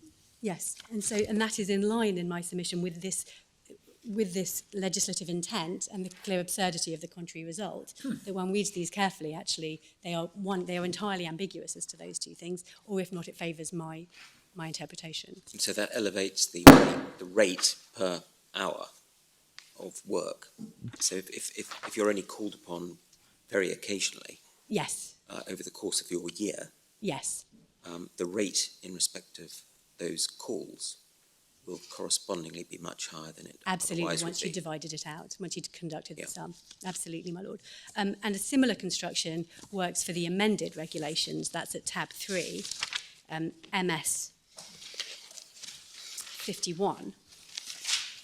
And in my submission, the position is even clearer in relation to that, because here you have a separate provision, Regulation 1A, which says, in relation to a worker who by arrangement sleeps at or near a place of work and is provided with suitable facilities, that is a separate positive assertion about that case, which is not in itself subject to Regulations 22(3)D and 4B. And you can see that subparagraph 1, slightly further up, is subject to paragraph 1A, making paragraph 1A the dominant and a freestanding provision. And the second point, my lords and lady, in relation to that, is that what is very clear at the end of 1A is that such hours are only treated as being salaried hours work when the worker is awake for the purpose of working. So if and insofar as they are not, they're not salaried hours work at all, that takes them entirely outside of the calculation of salaried hours work. So if in a case like this there are no such hours, in effect, even if the conceptual analysis is correct that this might be salaried hours work, there would be no salaried hours because everything would fall within Regulation 1A. So it's back to zero. Or Back to zero by a different means. So whichever way you look at it, and in some ways there's an overlap, and that's to be expected, because the reality of this situation is that Mr. Shannon's not doing 10 till 7 work. And one can look at this in any number of different ways. But the sort of Alice in Wonderland type arguments that you end up having, the hoops you have to go through and the fancy analytic footwork to get him to be paid something, in my submission reveals that this simply cannot be a case of salaried hours. And that while I accept that was the basis upon which it was argued at first instance, it was accepted at first instance, I should say, that cannot be the case at all.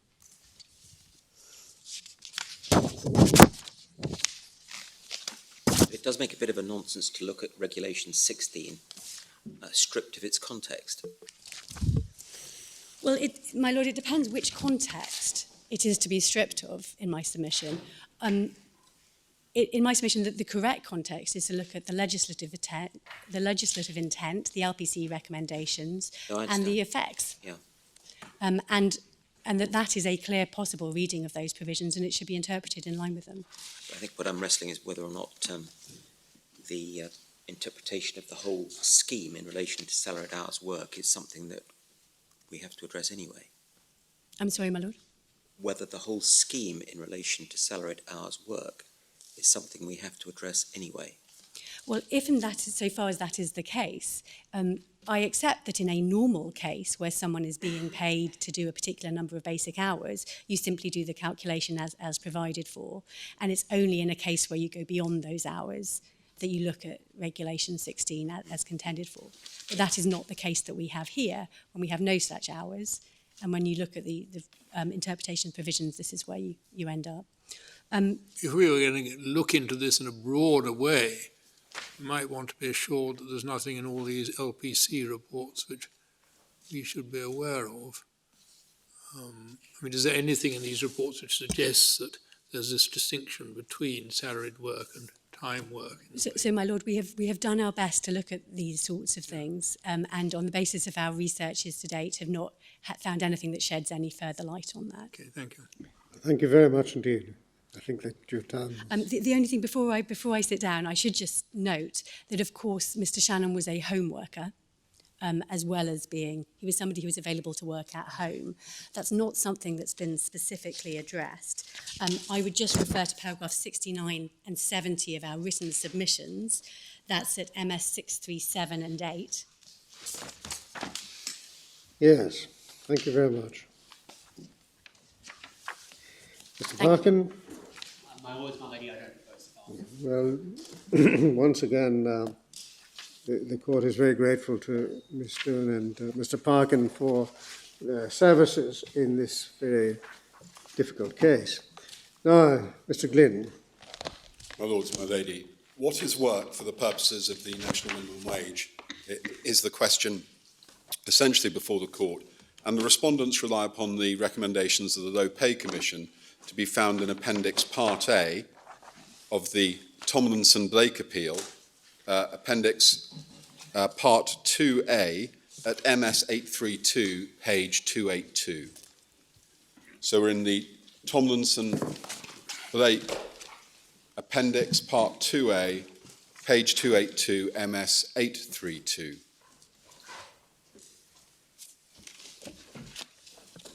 Yes.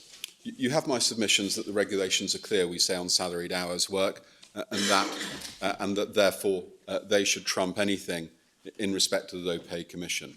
But if I'm wrong about that, we say the recommendations on sleep-ins of the Low Pay Commission on a proper textual analysis do not get the respondents to where they want to go. It still leaves the central question begging. So if one goes to 4.34, certain workers, such as those who are required to be on call and sleep on their employer's premises, that's workers who are on call. Our case is that Mr. Shannon is working. He's not on call. The LPC does not decide who is on call and who is working. Courts and tribunals do. It would be uncontroversial, we say, that someone who is on call may fall within that. But we say before you can decide whether or not the LPC recommendation applies, this court or other courts, we say with respect, have to decide who is working and who is on call. And then in the red part of the recommendation, and again, we insist, if we may, with respect, on close textual analysis of these recommendations, if they are being used as the respondents insist they should be used to interpret an act of Parliament, regulations under an act of Parliament. For hours when workers are paid to sleep on the premises, we recommend that workers and employers should agree their allowance.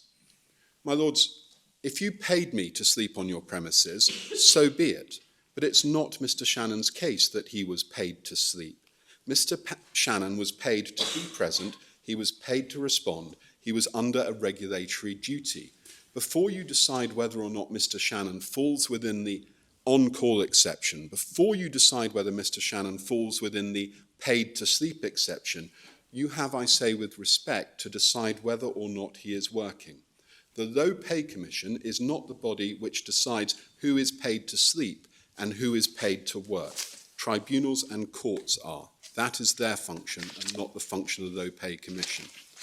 We say it is with respect and in disciplined reading of this recommendation, to think that it determines this appeal. It does not.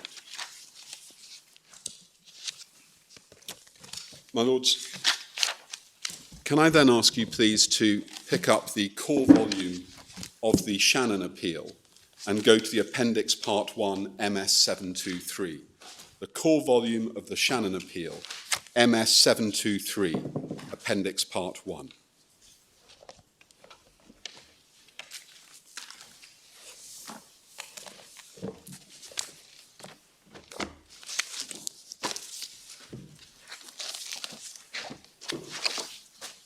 At paragraph 91, it's right, we do make a perversity challenge to this. We say that where the tribunal may have noted earlier factors, but has failed to take into the contractual obligation of requirement to be present for 9 hours, has failed to take in the requirement to respond, both obligations under a regulatory obligation, we say that decision cannot stand as it is. And I don't resile from that position. And the reason why I don't is because the alternative is that which the respondents contend for. What otherwise would Mr. Shannon be entitled to under the national minimum wage? And they said very little, just on the, it isn't the very rare occasions, it's the rare occasions I accept. The very rare occasions refer to Mrs. Shannon. But on the rare occasions he responded. My lords, my lady, the employment market is very efficient. Where it is unregulated, or where it is regulated, it seeks to avoid, that's lawful avoidance, protections. And one can see that in the many disputes over employment status, and the employment status case that will reach this court later this year, where there are advantages. If someone is not a worker but an independent contractor, the national minimum wage doesn't apply to them. If someone is an employee, if someone's a worker rather than an employee, the rights of unfair dismissal don't apply to them. Employers rightly explore those boundaries and exploit them lawfully. Mr. Glynn, you say there's a perversity challenge because in 91, 92, no reference to those twin requirements upon which you set such store. Of course, in paragraph 10, there's a specific reference to each of them. Yes, so there you're is. saying they weren't repeated. No, I'm saying they weren't. I'm saying they were set out as facts, but they weren't fed into the analysis as to what is or is not work. And I say that's what the tribunal should have done, my lord. It's not a matter of formalistic, we don't say it's formulaic repetition that was required. It was where those conditions apply, they should have driven the tribunal to the conclusion that this was work. Thank you. My lords, can I then take you please to Authorities Bundle 1, Tab 2, page 37. Authorities Bundle 1, Tab 2, page 37.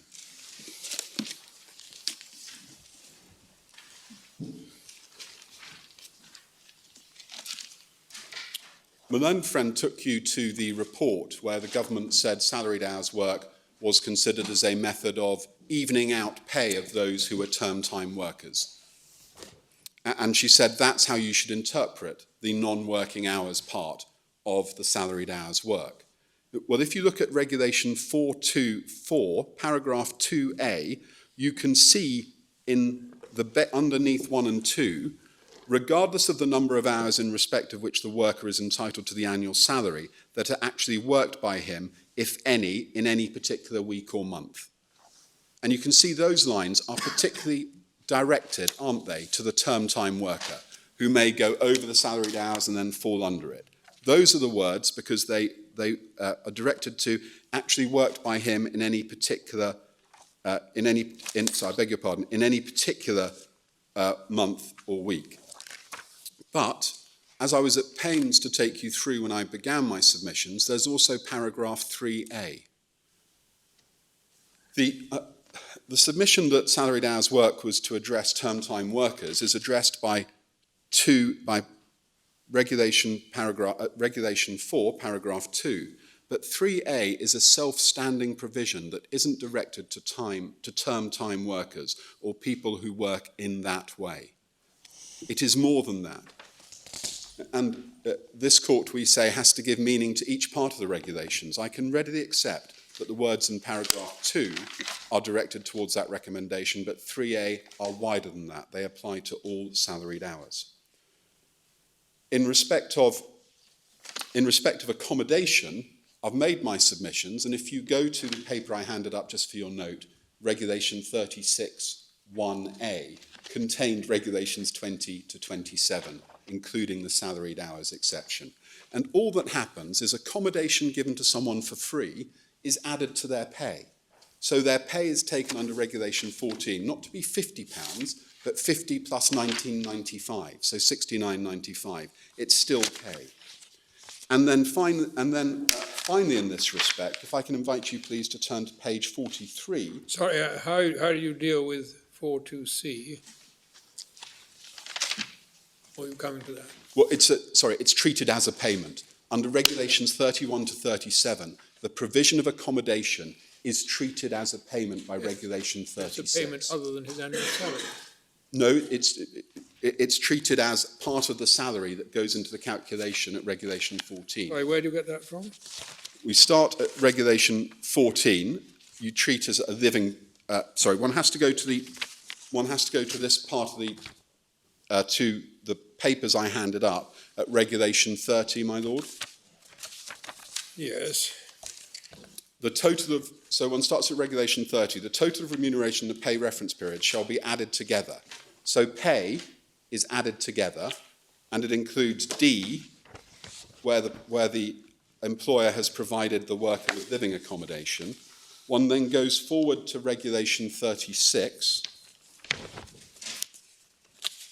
and under 36(1)A. Yes, that tells you how much you take into account. But it does more than that, my lord, with respect. It also sets out the amount resulting from multiplying the hours of work done in the pay reference period determined in accordance with Regulations 20 to 29, which expressly includes salaried hours work at Regulations 20 to 23. But where is the extra, where is the quantification for accommodation said to be part of annual salary? Well, we say, I can't point you then to an express part. No. But I can point you to 36(1)A, where it's expressly included as Regulations 20 to 29. And that's absolutely expressed in the regulations. No, but that's not dealing with 4. They clearly, Regulation 4(2)C contemplates that there may be payments, in inverted commas, of different kinds, which are not part of the annual salary. Well, and at the moment, it seems to me that what's made quite clear that accommodation is dealt with as a payment, and not told how to deal with it as a payment. But I can't at the moment see anything which brings that into annual salary. Well, my lord, it must be the intention we say the regulations do. I can't do better than the submission first. Well, it can't be. If one looks at Regulation 36(1)A, which expressly covers the accommodation allowance for salaried hours worker, then one should be able to draw the inference we say, ineluctably. Well, ineluctable, I think, is a bit pushing it a bit, but there's nothing in the, this is an important point. Yes. If we're going to deal with your submission, we've got to get it right. But there's nothing in any of these LPC reports which helps us on this. No. I suppose you could say that the whole of Part 4 is headed remuneration counting towards the minimum wage, and that 30 starts the total of the remuneration in the pay reference period shall be calculated by adding together various things. My lady, yes. Yes. Then why does it exclude these payments other than annual salary for the purpose of paragraph 4? And what payments are excluded, if not this? Well, my lord, I don't think I can make my submission better than I have done by referring to 36(1)A. No, well, fair enough. It's expressed, I mean, I can. My lord, can I press on? Because just some. No, I'm sorry, but we've got to get our head round it. Well, I'm grateful for the opportunity to address you on that. Can I just say about Mrs. Shannon, the very rare occasion Mrs. Shannon responded? Can I be clear? I put my case on the obligation which the tribunal found was on Mr. Shannon. And it's a jury point taken against me, but the obligation, the contractual obligation, is on Mr. Shannon in paragraph 10, we say. Can I move on to the next point, the regulatory duty? And can I take the tribunal, can I take the court briefly to Authorities Bundle 2, tab 20. Authorities Bundle 2, tab 20. Page? Page 271.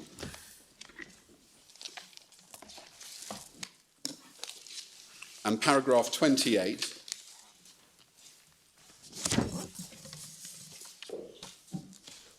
Nine lines from the bottom of paragraph 28. His Honour Judge Peter Clark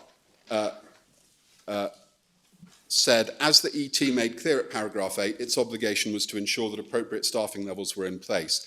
That obligation was met according to the CQC report, to which Mr. Gray-Jones referred me, by having a waking and sleeping in member of staff. And we say in any event, it's even without using that express paragraph in the EAT, we say it's obvious from drawing the inference from paragraph 8 of the tribunal's judgment that that's the finding they were making. Can I conclude with this submission? It's the respondent's case that someone like Mr. Shannon would only get paid a very little amount of money for the obligation to stay within a restricted location between 10 p.m. at night and 7 a.m. They would only get paid a small amount of money for the obligation to respond between those hours. And that in the case, and their answer is to the case of the Lord Kitchen example, someone who is intermittently bothered, their answer is, well, you just have a look whether they're required to sleep. But no test is proposed, an expectation of sleep is what the Court of Appeal says. But what does that mean? Can I give you an example of a residential worker who has to be on site for 10 hours per night, like Mr. Shannon? Let's say he's woken 8 times. But only for 5 minutes at a time. He just has to settle someone who's distressed, or he has to help someone to the lavatory. He works woken 8 times over that 10-hour period. He works for 5 minutes. He's awake for the purpose of working 5 minutes on each occasion. He's been working for 40 minutes over that night, and his pay is £5.47. The allowance isn't set by anyone, least of all this court or the government. With some organisations, that might not be a problem, but the labour market is a very efficient market. Unless one controls this social piece of legislation, this national minimum wage that was targeted to transform the rights of the low pay, targeted at the socially excluded, and has changed the lives of the socially excluded, unless they are properly protected by a test that has stood the time since 2002 in the BNA case, we say there's a real risk of the market exploiting efficiencies in the way it operates, such that large portions of low-paid workers in the care sector, low-paid workers in the security sector, are and will be exploited. And it was revealed by my learned friend Mr. Reid when he couldn't answer, we say directly, my Lord Kitchen's question about how do we treat someone who is intermittently awoken. And Mr. Reid appeared to make some concession, but we weren't left with any test. And as my Lord Wilson has rightly prompted us, there needs to be a test. There needs to be a consideration of what is work. And my learned friends risk with their test a labour market seeking to make inefficiencies and leaving those who properly should be protected on the basis of a recommendation in the Low Pay Commission that does not say what they say it does. Those are my submissions as to why this appeal should be allowed. Thank you very much indeed. You managed to rescue your 5 minutes and purloin an extra 4, but I'm sure Mr. Jones will forgive you. Well, that remains to be seen. I'm going to try and rise to the example that Mr. Reid set of being succinct and within time for once in my life. Can I then set out very briefly what I'm going to talk about? I'm going to talk about consequences of Mr. Reid's approach. I'm going to move on to what the materials and to what extent the materials allow you to determine what the LPC's intention was. I'm going to look incredibly briefly at the interpretation authorities because Mr. Reed's right, we broadly agree. And I want to conclude by saying something about bright lines. So starting with the first point, Mr. Reed, with his characteristic courage, simply embraces the adverse consequences that we identified. So he says the Low Pay Commission has performed a sort of grand social balancing exercise, and it has determined that there will be winners and losers, and the losers are anyone who fits the sleep exception rubric, regardless of their other circumstances. So all sleep-in workers, never mind how materially different their circumstances might be, they all, if they fall within the wording of that rubric, they are not entitled to the national minimum wage.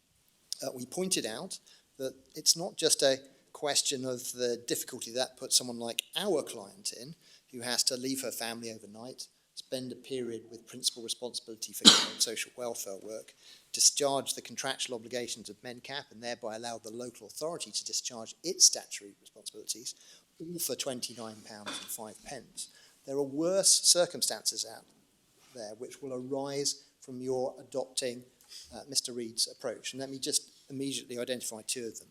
Firstly, as paltry as £29.05 might seem, that can be generous by the standards of this industry for two reasons. Firstly, they have already thrown in, as it were, an hour, whether or not an hour's worth of work was done during the course of a night. And also, when the question was put to you by my Lord Kerr to Mr. Reed, is the effect of your suggestion that people can be at work working but on earning? He says, well, there's always the allowance. There is no legal obligation to agree any particular level of allowance. Other employers are free to be much less generous even than Mencap have been in these circumstances. And it then turns on equality of bargaining power. If one asks oneself is there likely to be in the care industry equality of bargaining power between providers and people who are already amongst the lowest paid workers in the country? The answer has to be it's incredibly unlikely that that's going to happen. So if you're someone who is a permanent sleep-in worker working for a less generous employer, the consequences of this decision may be that you're headed absolutely unavoidably for poverty wages without a legal recourse. And that is true, because this is the consequence of Mr. Reed's submission, even if you went before an employment tribunal and the employment tribunal was convinced that on the facts of your case, you ought to fall within the definition otherwise of what work is under Regulation 3 or Regulation 30, you are precluded as the tribunal from doing that. You're precluded from doing it, notwithstanding the fact that you are the principal forum with expertise in matters of employment and the definition of work, as Mr. Glynn has pointed out, but also, as Mr. Reed has reminded you, you are the forum to which appeals from adverse determinations by the HMRC on national minimum wage issues go. So you've got a specialist, a double specialist, national minimum wage expertise. That expert tribunal is not to be allowed to decide the question whether or not you're working in the particular circumstances of your case, because it is said that the LP's intention was to the contrary. So it becomes important to know, if we are going to interpret the regs on the basis of what the LPC intended, what the LPC intended, and in particular, whether when you look at what they've had to say, both initially and over the course of their subsequent reports, whether any clear intention reflected in the existing legislation actually exists. So we think it is right as a matter of principle that the regulation should reflect the LPC's recommendations. We disagree with what they are. Our position has been, I hope, consistently before you. They only ever intended that the sleep exception should apply to the group of people who otherwise have to rely on availability for work, the availability extension, to entitle themselves to the national minimum wage. And just pausing then, my Lady Arden made a point this morning about whether availability is a term of art. Technically, I think no. In practice, it is, in essence, by default, because you are available for work if you are not working that these are two mutually exclusive categories. And what counts as work is, of course, regularly reviewed by the tribunal and is in this context. So it is in effect by default a term of art because it covers the remaining circumstances which don't fall within the work category. Now, in order to make good his submissions, Mr. Reid has, we say, to make 2 explicit and 1 implicit assumptions. And let me just spell out what they are. The first explicit assumption, as he put it, was that the LPC, in making its recommendations, is not focused at all really on the definition of work. They are more interested in the hours that count. And that if you take that approach, his submissions, he says, in relation to exception make more sense. I can deal with that briefly. We don't see how that can be maintained, because if you look, and if I can invite you to do so, at MS page 832 in Appendix Part 2A, which is the initial recommendations of the LPC, which we agreed should be implemented. What is recommendation 11 at 4.33 starts in terms by saying, we recommend that the actual working time definition should define what constitutes working time for the purposes of national minimum wage. So it's focused on the definition of what working time is.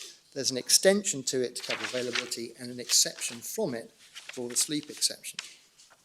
The second explicit assumption is that the LPC's intention was to give effect to the specific rubric that Mr. Reid has put before you a few moments ago. And it's worth, I think, spelling out what that rubric is.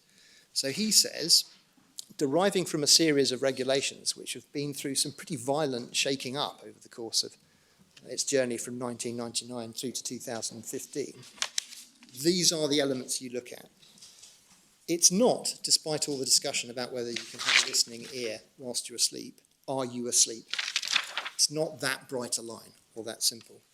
He accepts, it would appear, that you can still be working or available for work and asleep. You have, in addition, in order to meet the rubric, at least to be sleeping at or near your place of work. But that's not enough. You can be asleep at your place of work and still the exception doesn't apply. You have to be sleeping in facilities which have been provided to you, and still that's not enough. In addition, you have to be provided with facilities which are suitable. So all of those elements, he says, constitute the rubric. And I want to identify 3 points arising out of that. Firstly, that definition leaves out some of the things we've been spending quite a lot of time talking about. So let me identify one immediately. Nothing in that rubric is focused at all on the likelihood of you being undisturbed over the course of the night. Nothing in that rubric talks about a positive expectation that you will sleep undisturbed. And that's significant for 2 reasons. One, because it comes up in Lord Justice Underhill's definition of the appropriate test. But also, as we see, it starts to feature in the LPC's reports, but is nowhere reflected in the actual regulations themselves. The second thing is that tacked onto the end of Mr. Reid's summary of the rubric was he began to talk about whether you were required to sleep. Now, I'm not sure whether he is genuinely suggesting that that is part of the necessary rubric, but that's not something we've heard suggested before. There's a sense in which I should welcome it, because if that's right, it's going to be an incredibly rare set of circumstances in which you could say you were positively required to sleep. Compulsory sleep, compulsory somnolence. And yeah, it has the effect in our case that we would win, because no one, as I understand, has ever suggested that it went beyond an expectation that there would be sleep into a requirement. So I park that for the moment. So coming back to this second assumption, that you can clearly determine from the LPC's utterances what it was their intention was, we say we get into trouble straight away at paragraph 434 and at page 282 of the bundle MS page 832.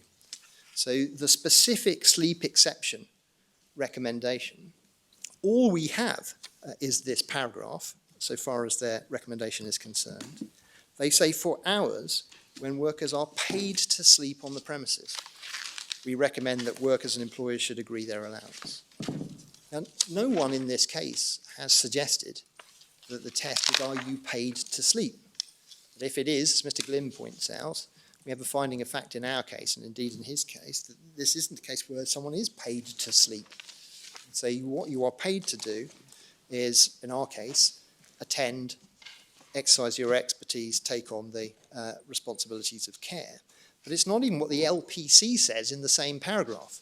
So if you go out of the red line, the red wording, into the introductory wording, it says certain workers, such as those required to be on call and sleep on their employer's premises. Well, it seems to us that logically what they have in mind is people who are paid to be on call, but to be on call at their employer's premises, not people who are paid to sleep. So the recommendation itself immediately starts to require some interpretation. This is where we say the danger arises. It's all very well and good saying, well, what's happened in the regulations is that they implement a very clear set of expectations and policy expectations on the part of the LPC. But once you start having to interpret what the LPC is saying, you really are in danger of, in effect, making it up as you go along and making it reflect what you want the outcome to be. Now, with that in mind, can I ask you very briefly, please, to turn to what they then say, what I'm going to say is the third implicit assumption, and that is that there is a consistency across time in the LPC's position. So we've had a look at this recommendation at 282, and I ask you to note that there is nothing at page 282 and at recommendation 4.34 that talks about any expectation that you will be undisturbed. That simply doesn't feature either in the specific recommendation or in the explanatory opening words. And with that in mind, if we can come to their second report, which is in the Respondents' additional documents at MS 1942, paragraph 5.38.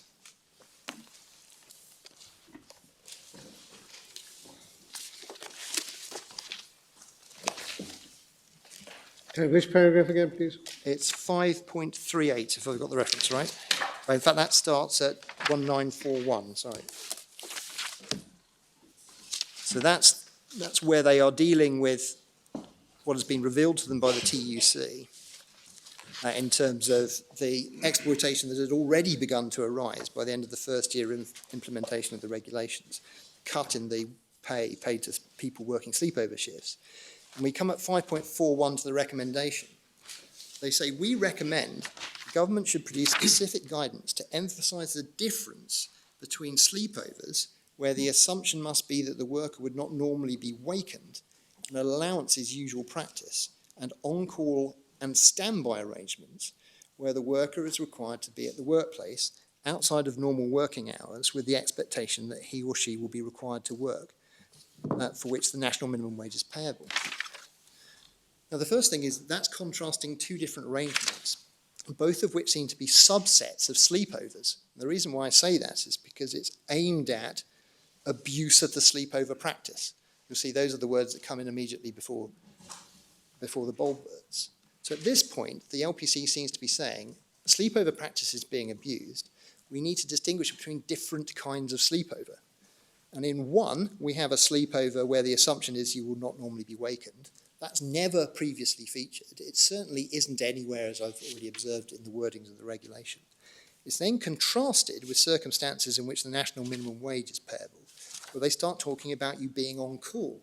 But if you remember, when we looked at paragraph 4.34 in the original recommendations, being on call and sleeping on the employer's premises was part of what they had in mind as being the circumstances in which you wouldn't be entitled to the national minimum wage. So what has happened here is they appear to be saying in the manner that the European Court of Justice used to do, consistent with all our earlier determinations in circumstances where they start saying something which appears to be materially different. This is what we think the guidance and the test should be. But no such guidance is issued. So we come then to their fourth report, and that's in Appendix 2B.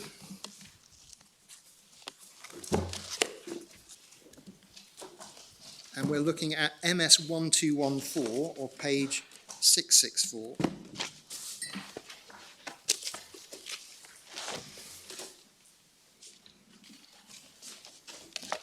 And they say at paragraph 356, in our earlier reports, we concluded that for sleepovers, where the assumption is that the worker will not normally be woken, the national minimum wage should not apply. In practice, allowance is usually paid, but workers should be entitled to that national minimum wage for the times when they are awake and required to be available for work. Well, that's not quite true. What that is doing is cobbling together into a hybrid what the original recommendation was, the bits about awake and required to be available for work are part of the original formulation. This point about an expectation or an assumption now that you will not normally be woken, that arises for the first time in the second report, and these have effectively been bolted together. So what we say is that when you look at what the LPC is saying, they don't say at all what Mr. Reid has said, which is our intention is that you should only get the national minimum wage if you fall outside the scope of the specific rubric he recited to you. They seem to be making other less specific and not always consistent points. Now that's fine. Sorry, where they say the government acted on our recommendation, what are they referring to there? Well, they must, as I understand it, be referring to the first set of recommendations. So all I can deduce from their position. There hasn't been guidance, because we saw that the recommendation in the second report was for guidance, but that And that was seem not to be forthcoming. guidance. So they must be referring back to the original regulations. They was, and my learned friend, Mr. Reid, and I agreed, I think, and indeed I seem to recall him stating, that what the LPC has to say subsequently to their first set of recommendations, that carries no specific interpretive significance beyond the fact that it might shine a light on what they meant the first time round. I think the problem is that when you look at what they say later, it doesn't shine any light on what they said the first time round. They seem to be responding to crises in relation to abuse of the system and saying new things. So we don't really think that the rubric, which appears in the regulations, which may be consistent with the expectations and recommendations of the LPC, can genuinely and honestly be described as what the LPC specifically recommended. We know what they recommended. It doesn't say that. It may be consistent with it, but the statutory test, the regulation test, we say is different. I want to deal with a couple of points very quickly. One, the Burr guidance from 2008, which is at Appendix 2B, and at page 850. Perhaps I could ask you to turn that up very quickly. It should be towards the end of the same volume.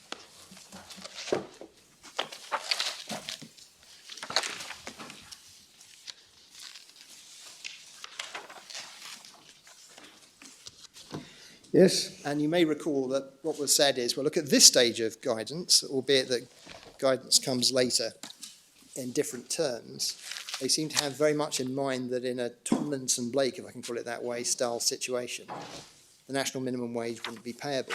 And I'll just ask you, when you're reflecting upon what is said here and elsewhere in relation to examples, to bear in mind the significance of our point of multifactoriality. I think I've just invented that word. Which is this, that each fact matters. So if you take the example which has been set out, care assistant employed at a residential care home, there are all sorts of factual questions which the EAT has identified as being of specific and is sometimes near overwhelming importance. Is the person we're looking at the person who is principally responsible? Is his presence necessary for the discharge of a statutory responsibility, or are there other people who would mean that that regulation requirement had been met? Must be present on pain of discipline. So the sorts of factors that we have looked at are not dealt with in the example.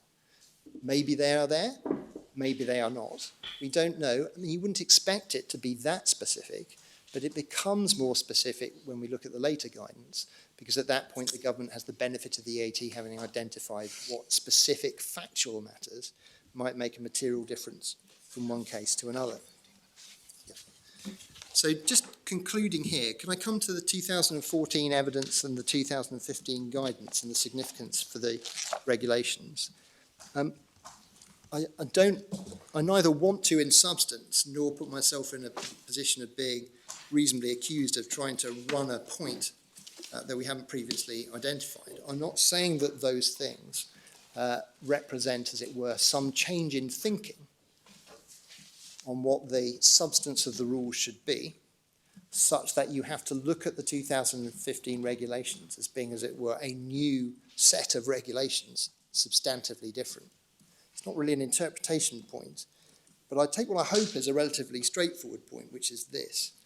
If the government is in 2014, late 2014, saying that it thinks in practice the approach adopted by the AT is the correct approach, that's its belief, if it's issuing in 2015, in February 2015, guidance which reflects that approach, then it would be a bit surprising in circumstances in which, as we'll see when we look at the explanatory note, please, which is at Authorities Volume 1, MS page 81.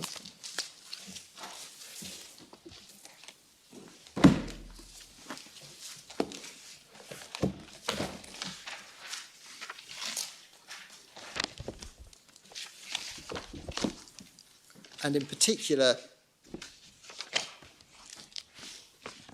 paragraph 8, where they're talking about the consultation that they conducted. I took you yesterday to the paragraphs earlier, including paragraph 2 of the explanatory note, where the government has talked about remaking for the purposes of clarifying the rules, these regulations. And you'll see also that there is a clamour at paragraph 8.3 for guidance, further clarification through guidance, including the provision of examples. And that's of what, of course, is happening in the same season, spring of 2015, in the Bayes guidance, which I took you to yesterday. So it's inherently improbable that what is happening is that the government is, on the one hand, issuing guidance, saying the AT has got it right, setting about the process of clarifying the rules for the purposes of assisting people, alongside the issuing of such guidance, but trying to do something completely different. Their understanding is so different of the 2015 regs that it matches Mr. Reid's expectation rather than, as it were, the AT's expectation. So that's what I wanted to say about the LPC. Can I take you incredibly briefly to B&A and give you some bullet points? I won't take you through the decision itself. Mr. Reid sought to persuade you that B&A had been misunderstood. Mr. Reid has misunderstood B&A, and let me explain to you why. He took you to the agreed issues.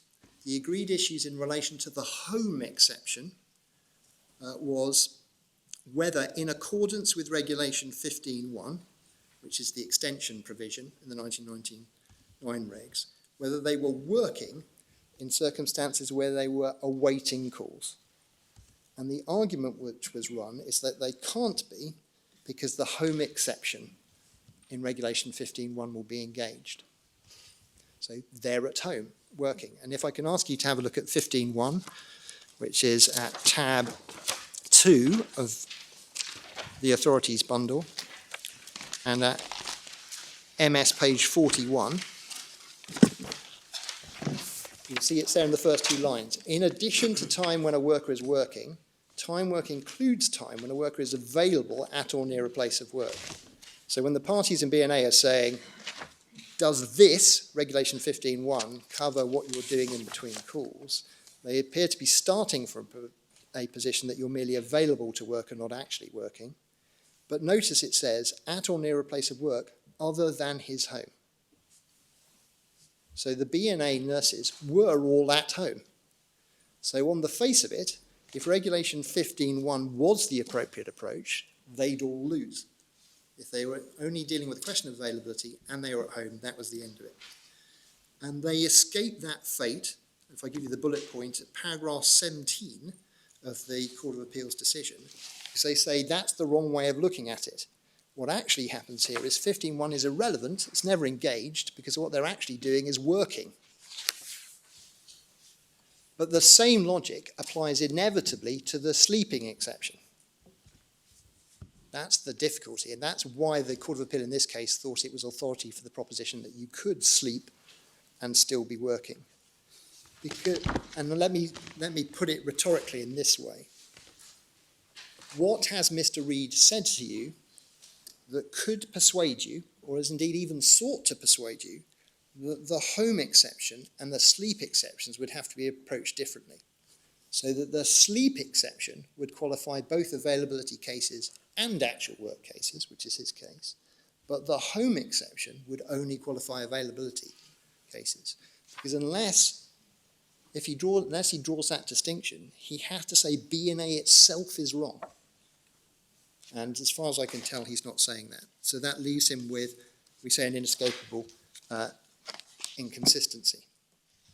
On then, exceptionally briefly, to deal with the question of interpretation authorities, we effectively adopt Lord Kitchen's point, which is obvious, we say, on the face of the Zielinski case itself in relation to the question of holistic interpretation. Of course you interpret holistically, but a proper holistic interpretation may actually require you to adopt a sequential analysis.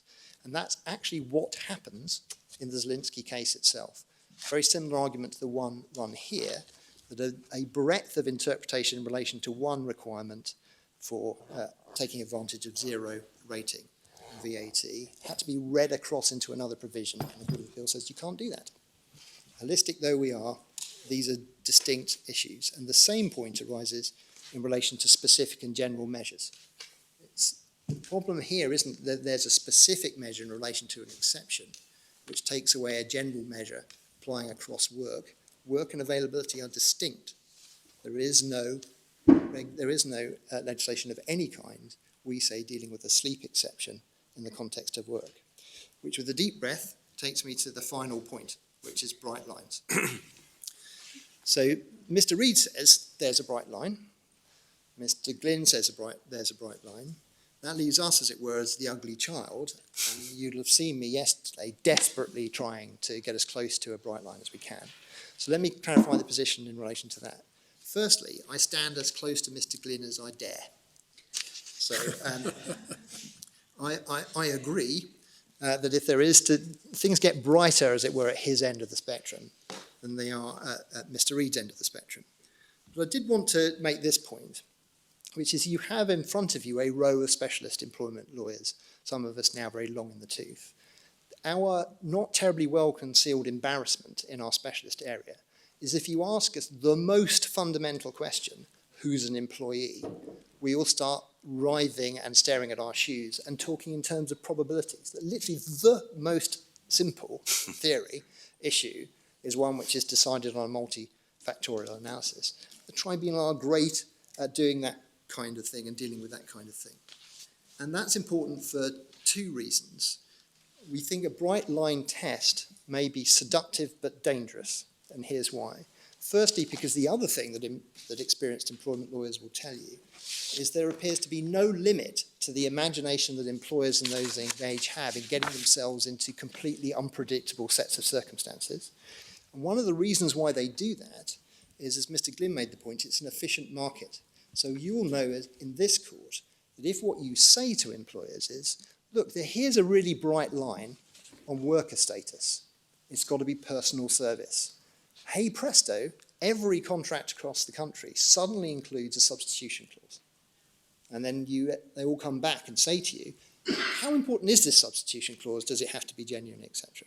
So in a case like this, if what you say is, well, providing you're being provided with suitable facilities to sleep and you're permitted to sleep, you don't have to pay the national minimum wage, dirty mattresses are going to be thrown into corners of workplaces around the country, because of course they will.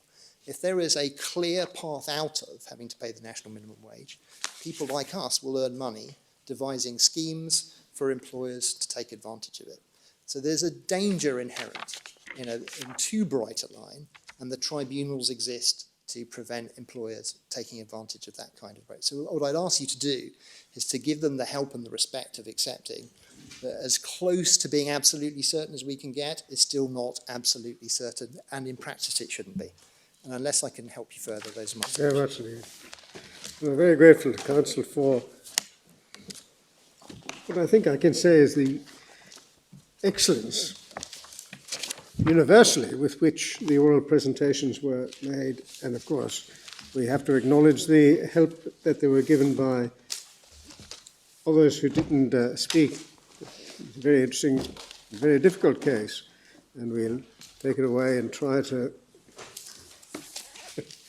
come up with perhaps a not so bright line rule.